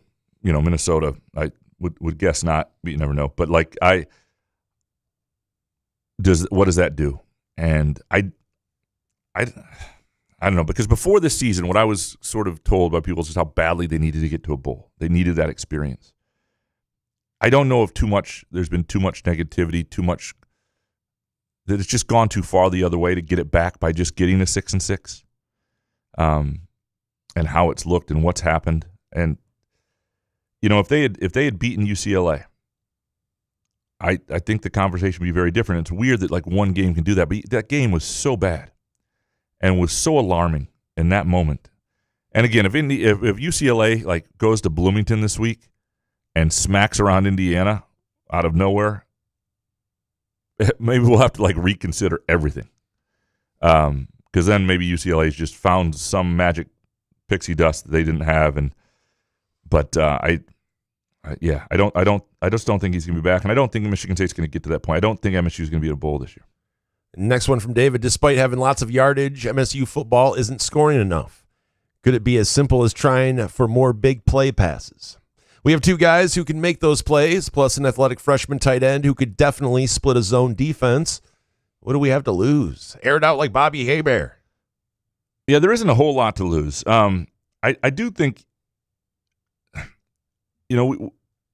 weather dependent, wind dependent. Like we've seen Aiden Childs struggle a little bit on the deep ball of late. Now, he was good earlier. So, I think it's a mix. I think they've been at their best this season. They move the ball when they put together long drives, and they've used the short passing game in some ways for a substitute for the running game, and it's gotten the ball in Nick Marsh's hands and Amari Kelly's hands, and maybe short, intermediate routes. I do think they got to try and take the top off a few times, but ultimately, part of beating Michigan will be the same formula as beating Indiana. It's keeping Michigan's offense off the field. Now, Michigan's offense isn't nearly as dangerous as Indiana's, but it's the same thing. Your weakness at Michigan State is your defense. And if you can score quickly, you take the points. I'm not saying you don't, but your game plan is drives, is touchdowns, is have the ball for 7, 8, 9 minutes. That would be ideal if you're Michigan State. Next one from David. Am I the only guy who thinks that being in a shotgun or pistol formation on 3rd or 4th and short is stupid? It removes the threat of a quarterback sneak. When we lined up that week in the situation, what if I line up that way in that situation? I said to the wife, "That's futile. Now watch us get stuffed," which then happened. A lot of people hate that. Yeah, called it out to the wife though. Yeah. Now watch us get stuffed, and then it happens. I mean, that's got to be a turn on for her, David. That's it right there. I mean, come on. Yeah. No, I'm not a huge fan of the. I think you should be under center if you're trying to get a yard or two. Delayed run play. Yeah, I like those too. Those are my favorite. Slow developing. Oh, I love a good on 4th and 1. Yeah. A slow developing run play. Yeah, yeah. Something that's really obvious. Love when teams I root for do that. Yeah. Gets me rock. Nate, when's the last time MSU ran a trick play? Not saying it needs to be a regular thing, but with the run game issues and the injuries, I'm surprised we haven't seen a little more creativity. Little fumblerooski. Why do you think that is? Just get the ball to Marsh. That's why. Yeah, no, I think this is a pull out the stops week, but we've seen a trick play. What was it USC where they threw the ball to Omari Kelly and it was like a bad pass and he had to pick it up and then throw it? Like there have been a couple trick plays. Was that a part of the trick play though? Dropping it and taking it back up? Intentionally, yeah. I think this is a bring out all the stops week, but you do it where you need it. But yeah, I would be, don't leave anything in the bag if you're Jonathan Smith and Brian Lindgren. Dan Grafe, all season long, you bring a reporter that covers MSU's opponent. When they face Michigan, you don't. Why? Well, we had Sean Windsor on, who covers both teams, and he's Blue Wall. Yeah, part of. Welcome to the Blue Wall. I think part of it. I was doing a podcast. Part of Spartan. We put up the Spartan Speak feed. It's in the Spartan Speak feed as well. But we did a podcast. Solari and I did with the guys. Angelique. No, but the guys from the Free Poo do the Michigan podcast. So I kind of did that there, but I just thought Windsor was a good guest for this, and is somebody people would want to hear from, and could have gone with Tony Garcia, could have brought Angelique on or something, but it had nothing to do with like, oh, it's Michigan, we got a blue wallet here. It just wasn't. All right. Matty B, do you feel like MSU fans would be so quick to bail on Smith if you didn't have a prominent voice like Valeni constantly having reactionary extreme takes? Not saying this is working or he's wrong, but does he have influence on the speed people give up? I think. Do they barely talk Michigan State, though? Like, I listened after the Lions, like Monday or something like that, and they never, maybe for 10 minutes or something. And Valeni does. He's really good at what he does. He does have a sizable audience. I'm not saying that, but I think he has less influence than you think. Like, every once in a while I'll hear sort of what Valeni said mimicked through a question, through certain people I know listen to him here and whatnot. But for most what? So someone's taking what Valeni says and then you can just sort of tell. You can just sort of tell. You're not question or take. You can just sort of tell, or but so Harns. No. I mean everybody. I mean, you see it with everybody from like our guy Jake Hawkins and their other one of their listeners. You see it here and there. But and there's nothing wrong with that. I'm just saying most of the emails I get, most of the responses I get don't sound like they're Valenti listeners. I think the number of people who are MSU football fans who will be in that stadium on Saturday who are Valenti listeners or impacted by him versus ones who have just come to their own conclusion is probably less than you think. Doesn't mean he doesn't have a big audience. He's got a bigger audience than us. He's Well, yeah, I hope so. He's obviously does a good job, but I don't think that's what's drive. It may drive some people, and it may drive some of the online discourse because I bet his Twitter to, heavy Twitter usage to sports talk radio correlation is probably. Well, he doesn't have any social media, nor does he go to any games. So I think, right? But I'm just saying people who are on Twitter tend to be people who might listen to him. Matty B, is there a worse take than the people who point out that the leagues have gambling sponsorships when scandals like this week break? It's fairly obvious the separation between people betting on their couch and players who can influence results. Yeah, I mean, I just think it's because sports gambling is a losing proposition that I don't think people, like we always talk about, if you're a 51.5% winner, that is like unbelievable in gambling, sports gambling. Yeah. That's what like makes sharp bettors. If you win 53% of the bets you make. And I think people think that these guys, because I think it's a lot of the guys on Instagram, these betting expert people trying to sell you picks and claiming how much money they make. They get people thinking like, well, I know sports. I can do this. That's how you know you're not a sharp. Like, we know we're not sharps because we want to win 100% of our bets. We're not out for the 53%. Oh, I'm out for 53%. I'm realistic. Oh, absolutely. I've become a way better sports bettor, believe me, than I was 4 or 5 years ago.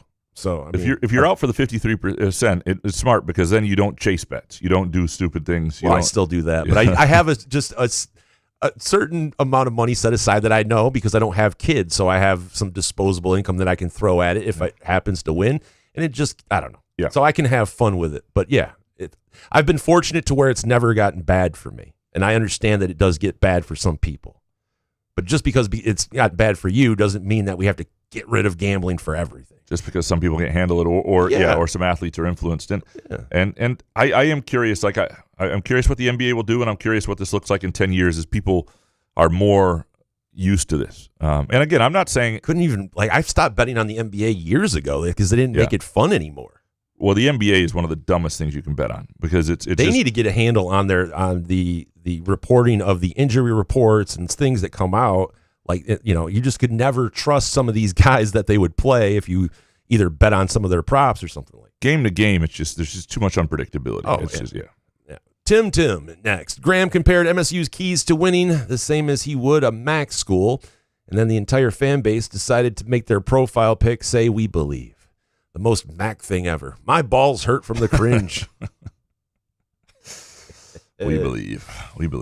But I want to know, believe what, though? Believe you can beat Michigan? Believe Smith can still, figure it out here? Because, okay, so if he doesn't beat Michigan, do you guys still believe? Well, or no? How specific was Ted Lasso when he put the sign up that said believe? I mean, it just believe, man. No, I didn't see that. You didn't see Ted Lasso? I've never watched Ted Lasso. I'm not going to watch it. You should watch Ted Lasso. I don't want to. You have to. Why do you do this? We're going to take a break and go live while you watch Ted Lasso. Yeah.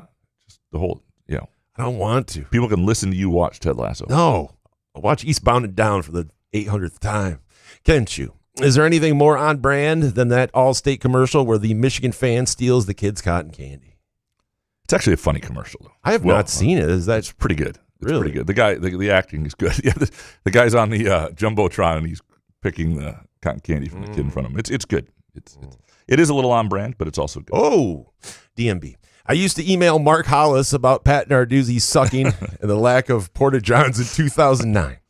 His assistant emailed back once and gracefully told me to please stop. Bathroom scene is still garbage, but what should be on my wish list when I email Jay Batt next week? Mm. Can't you block? You can block people from your email, right? Or you just ignore them. Right, but I mean, if someone's firing them off like DMB was back in 09. Yeah, you can say it's spam or whatever. Yeah, you won't see it. I just love Hollis telling his assistant, "Hey, could you email this guy back and just tell him?" Yeah. How about a defensive tackle? Put that on the wish list. A really really ferocious defensive lineman. I put that on your wish list. However you get that, that's what you need. DMB. My buddy said Coach Smith looks like a guy America just received from a prisoner swap.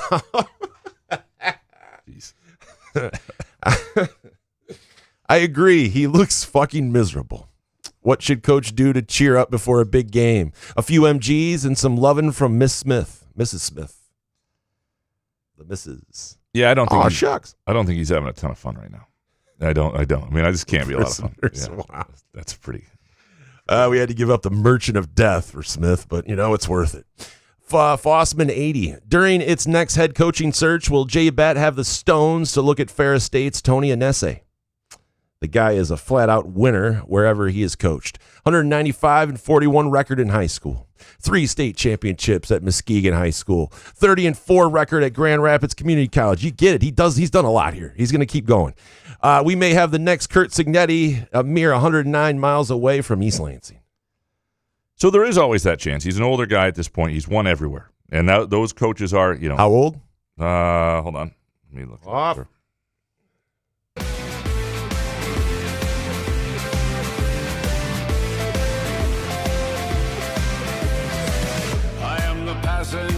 So he is Not the tank.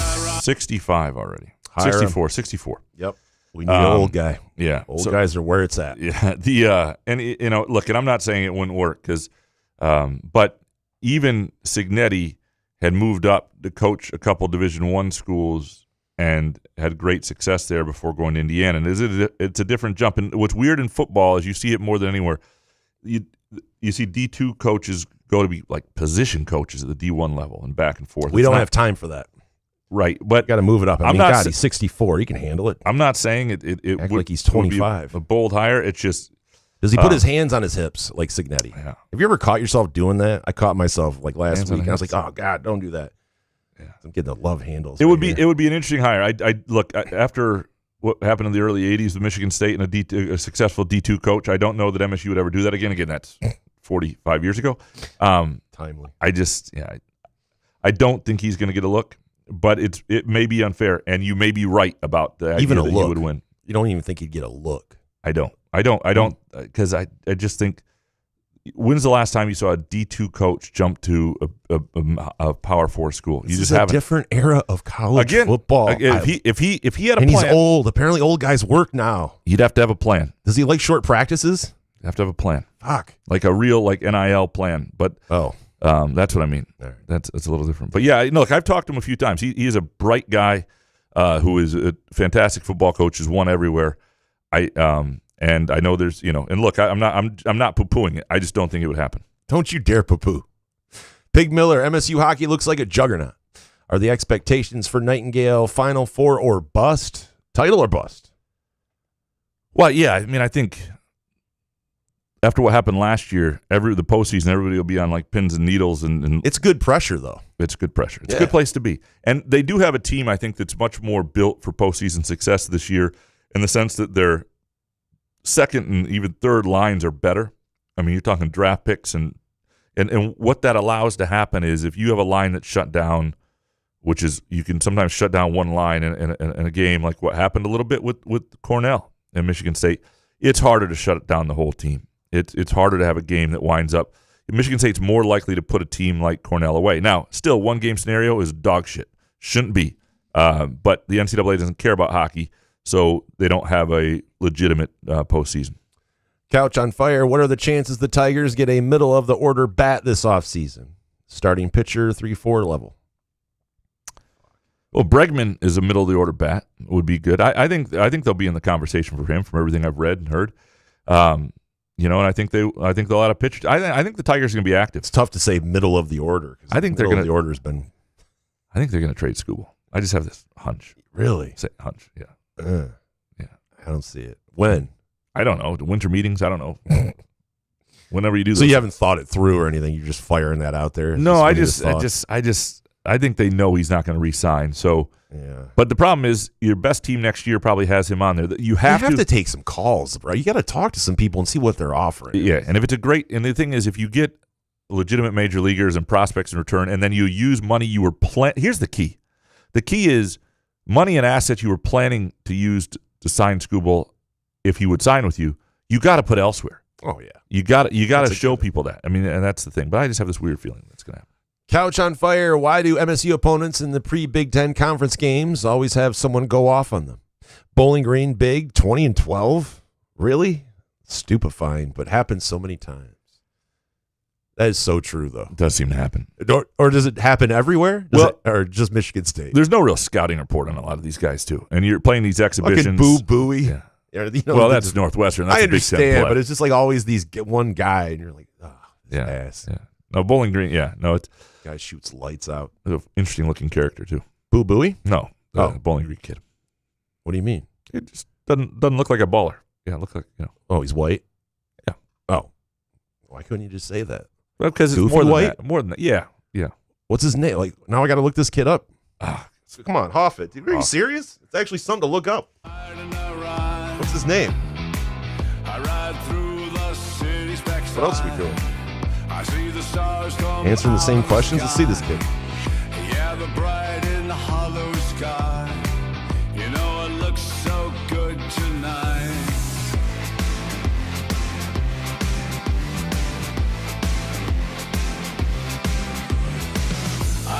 Wi-Fi slow here? Yeah. It's all right. I just turned it off. Hold on. That's I'm almost there. All right. Jackson Pardon. Jeez. Greg Spurgeon. I'm sorry. I can't even open this thing. I don't know what's going on here. Oh, here we go. Here's a. What are we talking about? Yeah, I'm sorry. Yeah, sorry about this, guys. Yeah. I got to know, though. This is, oh, my God. We ran out of Hoff. No, Camden Carroll? It was, Sam Towns. Sam Towns isn't white. Oh, yeah. No, it was the other guy. I was thinking it was white. Yeah, Towns is not. Towns was really good last night. So, but there's another kid who was interesting. It was, Mohammed Maximoud. That's a good name. Yeah, I don't know. I figured it out. Javin Yeah. No, Sam Towns. Yeah, you're right. I'm thinking of the other kid. Sorry, I did that. We'll fix that in post. Yeah, that we'll awful. have to delete this whole show. Yeah. I apologize. Yeah.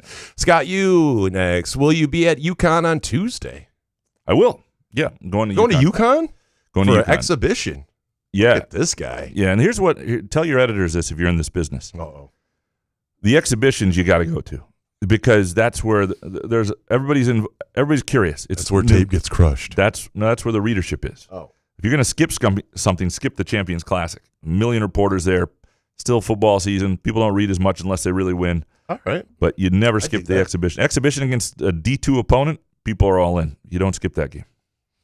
Scott, between 3 months of Peacock, UConn Plus, and Big Ten Plus, is this the most expensive season to watch all of MSU hoops?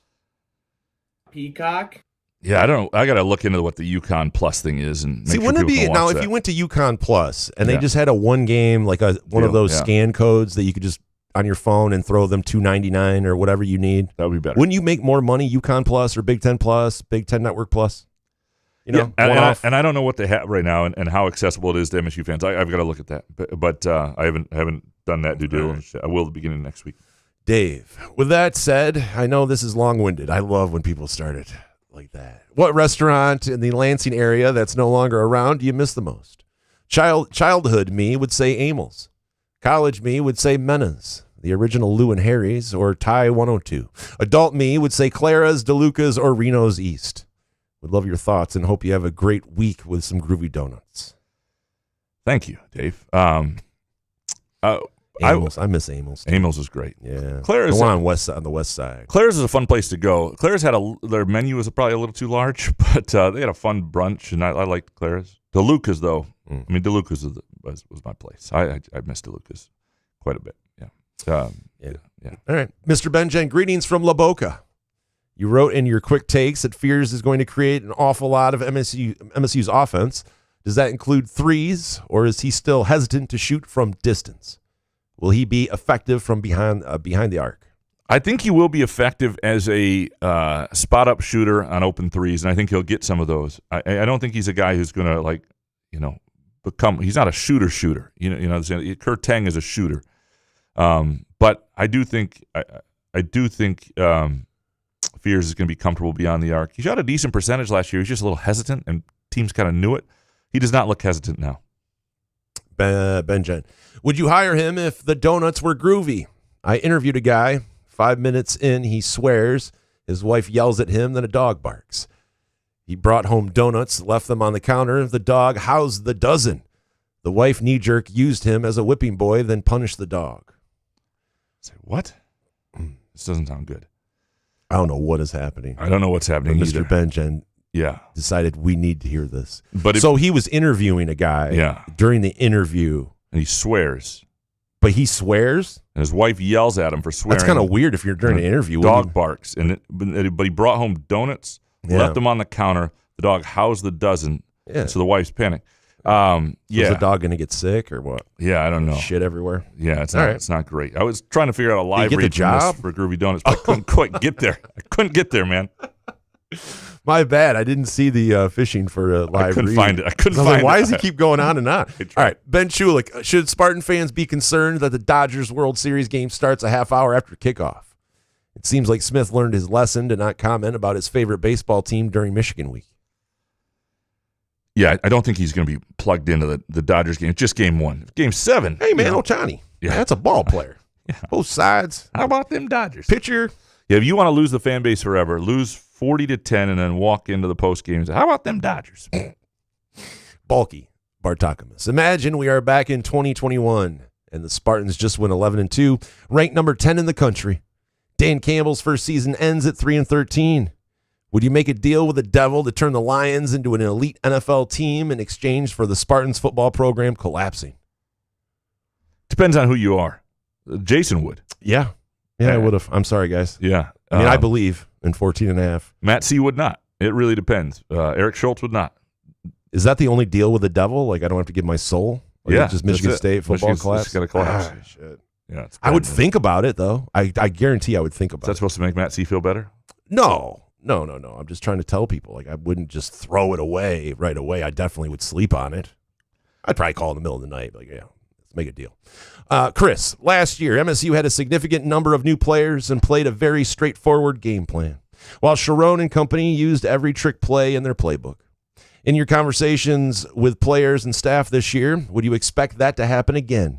And do you feel that they get the hostility now? I have no idea what they're going to hit them with game plan wise. And some of that depends on how well you're doing with what you do, right? If usually the lesser team up front is the one that's got to use a little more trickeration. I do feel Michigan State gets the hostility, though. I do feel their players do. I do feel the coaches do. The coaches feel it from their own fan base a little right now too. But I think they get it, and so I'm curious to see what that means and if that matters on Saturday. Thomas, what's the highest number of smoke plumes from burning couches you've seen when leaving Spartan Stadium after a Michigan game? I do not endorse burning couches, period. It's just don't do it. It's just a bad thing in life. It's a bad thing in life. Is that your PSA? That's my PSA. Don't burn couches. The more you know. Don't burn couches. You can burn anything It's not else. worth it. Don't burn a couch. Don't light that match. The Marius Pontmercy of Southern Maine. Was the coaching staff the only people in the building last year, the only ones that didn't know Alex Orji was going to run the ball? Yeah, I think so. They actually accidentally had film of Peyton Manning, and they got it wrong, and that's what happened. Oh, shucks. Scott, what's going on with Jace Clarizo? He isn't listed on the injury report. Does he dress for games? Is he not as good as the staff thought? Before the season, they were saying he would fit into the rotation. Yeah, he had an injury before. It was a calf or what? I'm blanking on the specifics of it now. But he had an injury that wound up being a little more of a long-term thing than they thought. And he was. I'm trying to remember the last time people asked about him, and it was not that long ago. And they've been vague, and it's a good question. It's something that needs to be looked into more. And I don't know 100% what is going on there. All right, Southern Maine guy. Did Aston Villa beat Spurs one day and then lose to a team called Go Ahead Eagles 3 days later? Hopefully they can redeem themselves against the Young Boys. Oh, the Young Boys. How are they doing this year? The Atlanta Young Boys? They're in the Europa League. So, yeah, it's I don't know how they did the other day. Aston Villa did cost me money losing to the Go Ahead Eagles. Go Ahead Eagles. Freaking Go Ahead Eagles, man. Got you on the Asian line. Not good at all. All right. Professor, what are the logistics around your interview with the governor, and how did it come about? I just promised Groovy Donuts. If you want the governor or anybody else, any dignitary to show up at your place, just say you're going to have Groovy Donuts. That's all it took. Like there's no other promises. Just we'll have Groovy Donuts. She shows up. If you worry people don't like you, or you want them to like you, or you want them to want your presence, I'm telling you, Groovy Donuts is the trick. Be it a party, be it a gathering, whatever it might be, a workplace, if you've flunked a test or just been a jackass, Groovy Donuts can solve that. Go to groovydonuts.com. You can place a custom order. You can place an order on Halloween donuts, or you can just swing on by either of two locations, Lake Lansing Road in East Lansing and in Williamson, 7 a.m. to 1 p.m., Thursday through Sunday. Make Groovy Donuts part of your Michigan State tailgate, whether you're outside the stadium or at home. JB, why didn't you ask the governor about her opinion on the Lansing Promise? And I also didn't answer the professor's question. The original interview came together because I play soccer on Monday nights with her chief speechwriter, and we were just chatting about it one time, and it was something that she seemed interested in doing. So you play adult soccer? I play adult soccer. Okay. Yeah, it's co-ed soccer. Well, you have to specify because sometimes you like to coach people's kids. That is fair enough. These are not 6-year-olds. Yeah, it was not like I was coaching the governor's children or anything. And I haven't actually played in a little while, but this was that's how that happened. The Lansing Promise was not really. I mean, that's all I really wanted to talk about, but it wasn't. She's not really a part of the Lansing. I mean, she's an East Lansing person who's the governor. If the mayor had been here, that would have been the entire conversation. Shore? If Shore had been in here, it would have been all Shore about would have Lansing been Promise. yapping. It would never stop talking. Scotty Green's El Camino. Jason, why didn't you do the Windsor taint drop during Couch's interview with Whitmer? Could you imagine him stumbling over his words, trying to explain it to her? Missed opportunity. I wasn't here. That's the taint. That's the taint. But see, he didn't cut a new one for me the other day, so she'd be like, "What is he talking about?" That's the taint. Yeah. Anyway, you get it pretty good. It's pretty clear there. Nas the taint. It's just Scotty Green, El Camino. How about Kirk Cousins as a future MSU football coach? Checks every box. Oh yeah, expect the coaching experience thing. Except the coaching. It's misspelled. Expect. Yeah. Except. Yeah. Sorry, that's my bad. I didn't catch that. I'm so sorry. Again, that's. I think there are certain things that are trying too hard for the tie into Michigan State. You need some coaching experience. It's not a job you walk into just because you've been a player. John Naughty next. If Jonathan Smith happens to not be the coach next year, who do you think Izzo would want to replace him? And who do you think donors want? Yeah, I mean, we're not quite there yet, but it's a question for Monday. Yeah, it's make it one of your takes. It's a question for after. I think there are some after the Aw Shucks Bowl. I think there's some. Yeah, I'll get into this, John, and I'm happy to answer this privately with you. But I'll get into this once. If this is the road things go down, because I do think there are some names out there that are interesting. John, am I the only one already excited for Izzo season and hockey? We got teams. A lot of people are. And football has done a good job of making people excited for basketball and hockey this year and a lot of years. Hockey I think it's going to be an incredible winter. I think it's going to be a lot of fun over there, and just the buzz, the excitement, the level of play you're seeing, and we'll see what basketball does. But last year brought a lot about goodwill and a lot of hope for basketball, and there are a lot of guys on this team that I think people like and people think can do some good. All right, original Dark Mantonio. If I'm wearing a Michigan hat or shirt and someone else is wearing it too, you always get the obligatory go blue, which I hate, but I always reciprocate. But I never see MSU fans say go green, go white when passing each other. Is that a thing or not? Yeah, it's absolutely a thing. I don't know how you miss it. I hear it all the time when I'm around Michigan State people. That's like the thing. And Graham's like, go white. He has to whisper it. I don't say it. Yeah, it's awkward. It's really awkward. Because he tries to explain that he's not a fan anymore but it's so long-winded, people just keep walking. Yeah. So he's learned just to be like, go white. Then they're like, that guy's a really punchable face. Original Dark, you always said there was no way MSU would part ways with Jonathan Smith this early. You seem to have changed your mind. When was the moment that changed you? UCLA. I mean, Nebraska was rough, but UCLA was the game. It just looked different. And somewhere in there, the more people I talk to, and I'm not talking about talk to Jay Batt. I'm talking to like fans and donors and just the lack of connection. The number of people were out on them already. But the UCLA it's just one of those games you can't have. And you can't have at a pivotal time coming off that Nebraska game. It was, they needed something else that day. And that was the first moment I really thought, I knew there was a chance this wasn't going to work, but that was the first moment I thought this might be this season. Original, if Izzo had gotten fired in the first 3 years and MSU had a new basketball coach every 6 to 7 years, same as football, do you think the MSU sports community would be as strong and passionate as it is today? It would be a different climate, but yeah, people would still be, they wouldn't have something to hang their hat on the same way. I think Izzo has done a lot for self-esteem of the school and the athletic programs. But, people would be passionate because they care about their school, and the alumni certainly would be. You might not have as many people who became MSU basketball fans because of Izzo who weren't like alums and stuff, but it would be a little different. Mojo Jojo, given the bloodbath I'm anticipating Saturday, very dead inside. Where would you recommend Jay Smith take the visiting recruits instead? Cask 43? Cask 43? Cask and Company in front 43. Killing. Oh, Groovy D's, Chi Omega, the unemployment office.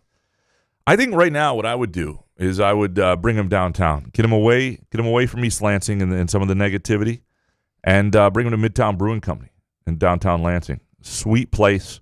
You can watch some games there, but the games aren't going to overwhelm you. Great, have an American stout. Enjoy the menu. Chef does a great job. And if you're looking for something else, also Twilight-themed trivia next Thursday, 7 p.m. Their next themed trivia at Midtown Brewing Company in downtown Lansing. Do a great job with those. But yeah, if you're looking for a date night this weekend, you're looking just to be away from East Lansing in a place that it's great character, great meal, good vibes. Midtown Brewing Company in downtown Lansing. Mojo Jojo, given the out of left field report about Chauncey, a childhood hero and really nice guy from meeting him a couple times, getting arrested, are you worried, Graham, that the FBI may come for you next? #Stairgate. Yeah, I've covered my tracks. I'm ready to talk if they need me. I've covered my tracks. We're good. Huh? We're good. Unbelievable. I knew it. Mojo. Shout out to Matt Drolette and OpenAI. OpenAI for the Couch and the Rube cartoons. Best in the biz since Calvin and Hobbes. Which is y'all's favorite?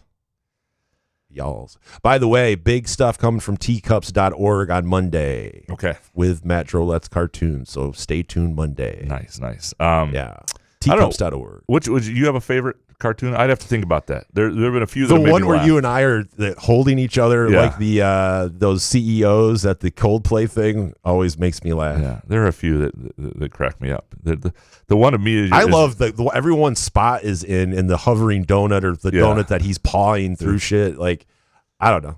I like every single one Matt does. He's got another one that just came out today that's pretty good. Ooh, a new one dropped. Matt, we need to talk because we got to make sure that you're cool with us using these things, and we'll cut you in. Your name, image, and likeness. It is his idea and shit. Yeah, no, 100%.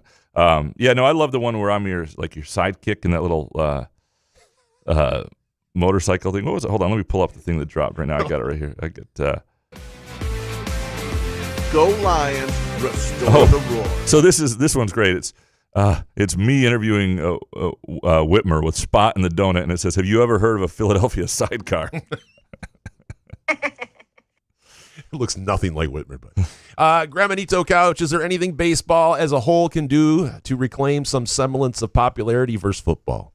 I love the Tigers, but got to be honest, not watching if they're not in it. Keep doing what you're doing because you're more alone than you think. More people are. Young people are. I was talking to Windsor about this with his boys are into it. Like this is baseball did a hell of a job, and they got to make sure they don't go to some lockout or strike soon here. But baseball did a hell of a job changing the game in terms of the pitch clock, speeding things up, the amount of pitching changes and stoppages you have, the extra innings with the runner on second, all that stuff has worked. I watch more baseball than before, and again, you're not trying to appeal to people who are set in their ways, but it has worked to some degree. It's younger people, and baseball is more appealing, and I think like college football is going the other way. And I'm not saying their numbers aren't real good right now because it's football, but if you just put a turd on a plate, we'll figure out it's a turd. Gramanito Couch, who would you both consider the throat goat? Tate McRae, Addison Rae, Beyonce, Adele, or Taylor Swift? I'm going T Swift, especially given her latest album. I'm a big Adele guy, maybe. The throat goat's my wife. I mean, obviously. Oh, well. Oh, we're talking just singers. Oh, geez. I didn't realize where we were going there. My Stevie bad. Nicks. Yeah. Oh, you wouldn't consider your wife a throat goat? Many people who played Eponine and Les Mis have been the throat goat. I don't think Couch knows what a throat goat means. Fart Soup, what do you think the MSU athletics department would look like if it was run by Dominic and Matt C? Oh, it'd be wild. It'd be wild. They'd be on their 4th coach this season. The press conferences would be wild. Yeah. With 2 guys going up reading notes first. Fart Soup, when do you think the next big shift is in terms of the way college football operates? Can it happen sooner? At the minimum, I'd like to see the Big Ten go to division. Oh, wait. That's why we had the Pac-12. Man, I hate whatever this era of college football is. It'll be interesting. I mean, obviously the money is dictating what we're doing, and football is, I think, going to stay the way it is. What will get interesting is with the other sports, where this just doesn't make financial sense. It doesn't make competitive sense. Does not make sense for softball and field hockey teams to be, traveling all over the country, and just, it's stupid. And I do think we will get to a point where people realize that, and we find ways to at least create things that make a little more sense for the non-revs. Fart Soup next. Graham, we had a huge dinner last night. Steak, potatoes, wine. We boofed hard. When was the last time you boofed something that good, man? I don't want to look up boof, do I? What do you mean? You haven't boofed? I am the passenger. Absolutely. I mean, fucking everybody masturbates. Ah, damn it. You've never boofed anything, bro? Mushrooms? Fucking A. Oh, no. What is it? Is it the wine? It's the wine. Is it the potatoes boofing? Yeah. Let's move on. Let's see the images. Shep, why does every high-end hotel, resort, and country club have a cooler in the lobby? Is that the LSJ's laptop? No. Oh, they actually have a new one coming tomorrow, so I'm excited. So set that one on fire. Yeah, this one's... All right. Boof, dude. All right. Shep, why does every high-end hotel, resort, country club have a cooler in the lobby of infused water? Water with ice and some bullshit floating in it, cucumber, lemon, etc. What the fuck? I'm hot and thirsty and I want ice water. Who the fuck decided that water with bullshit in it is an elevated experience? It's fucking ass, and whoever decided this was a thing that rational humans would enjoy deserves to be repeatedly kicked in the balls. Wow. This is a lot of anger for... You're assuming it's someone that makes those decisions that has balls. I think it's like a female thing that likes the elevated water. I don't mind it. Again, well, not surprisingly, yeah, but I like sponsored by Hallmark movies. By the way, I saw some of the Christmas stuff they have coming up. So good. I'm just going like, how does Couch? So good. Oh man, you don't watch like what was the commercial for? Anyway, sorry. I just like, there's no way. There's some like dating show. Like you don't have to watch those, right? Shows. No. Okay. I just watch the like where they make arts and crafts. Like, do you watch those? No, okay. no. I don't know if I believe that, but anyway. Rich Kane, did a freshman or anybody else actually lose his spot after Louisville brought in a G-leaguer, London Johnson? Well, somebody will play less, and somebody won't have the role they thought, right? So that's maybe. I don't know. We didn't get into that because it kind of broke, I think, after Wednesday, right? Yeah. Or when did it break? I like that Ant Wright had a good tweet Tuesday, where he was trying to fool people into thinking Cam Reddish was coming. Cam Reddish had it down to 3 schools. I think I think the funny thing about this, and like Izzo always wants people to write this, and Solari wrote it for him, and then he doesn't understand how social media works because WILX had the video, and that got picked up. That's what you need to go viral, and it did. And then ESPN wrote a story, and that's how you get your opinion out there. Now every coach is being asked about it.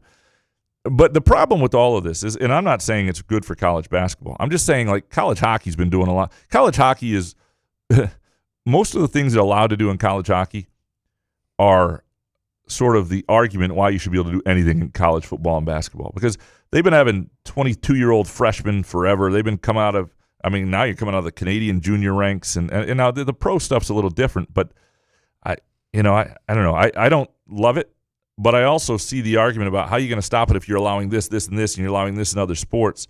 I think you got to set some rules and not be afraid to get sued and say this is what we're not going to allow, and tell the lawyers and everybody who's coming at you to fuck off and fight you for it. Rich Kane, has MSU Hoops shown any interest in the Finnish freak Mika Murien? I do not that I know of. That name has not come up in any conversation I've had. Really? It's 2 I's and 2 K's. I mean, it's a pretty weird name. I think if you saw that, it'd be like, damn. Philip with 3 L's. I've seen it all. Yeah. Oh, Alec Baldwin prop gun next. Couch sounded like a smitten teenage boy interviewing Whitmer. Did you go home and beat off? Did you go home and beat off to your dear communist leader? If anybody wonders if we leave, we leave everything in. Not ready for that. We leave everyone in. Yeah, you really do. I know. Sometimes that That's one why probably I was not ready. That one probably should have made it. Did you go home? All right. Hans Jurgen, MSU basketball looks like a 9 seed. Tell me I'm wrong. I can't right now. That's something they're gonna have to prove, and we'll see over. When they play. Did you go home and beat off? Oh man! And by the way, I've been dumb. more smitten over Brendan Quinn than I was the governor. That is Jason true. Cena. That's to be fair. Yeah. I'm gonna beat off to anybody. It's, Sorry, what? Man, this guy weird. All right, Upper Deck Jerk Guy. Did you count the number of bricks thrown up by the Spartans last night? I didn't. I mean, it's on the shot chart, but yeah, they missed some shots. But they were at one point for quite a while, 6 for 14 from 3, and they feel like that kind of team. They were about 40%. It didn't feel like the games where they just couldn't hit a shot. Jerk Guy, if Carr has the same amount of development as he did last year, where will he be drafted? Well, it's what that development looks like. He's got to be able to hit shots. You can't. That player he is an amazing college basketball player. But if you can't knock down shots from outside, that doesn't really fit what they do in the NBA right now. And don't get me wrong, there are players who are super athletes who are in the NBA who can't hit a shot, and they're wings, and they're but they got to believe that you can develop it to some degree. And so that'll be a real question on whether he's an NBA guy or not. Jerk Guy, do you ever think about downsizing the staff on the show? From 2 to 1? Yeah. Can understand that. Just me with a mic not turned on talking. You might have to learn this side of the equipment. Oh, God. Okay. Jerk Guy, can we get the Michigan man's look at tomorrow's game? Oh, yeah. Michigan man. Oh. Hey, what's going on, Coach? I'm glad you're back from beating off Whitmer. I heard that discussion. By the way, I heard from Cash Patel, says the defense ready to go. So, screw the Spartans. By the way, I heard there's a Michigan fan with 2 different accounts that writes into the show. Is that true? Couch in the Rube. Go Michigan, go blue. Well done, sir. No. Coach K also. I didn't know how to end that. Upper Deck Jerk Guy, finally with this one, chicken or fish? Chicken or fish? Oh, chicken all day.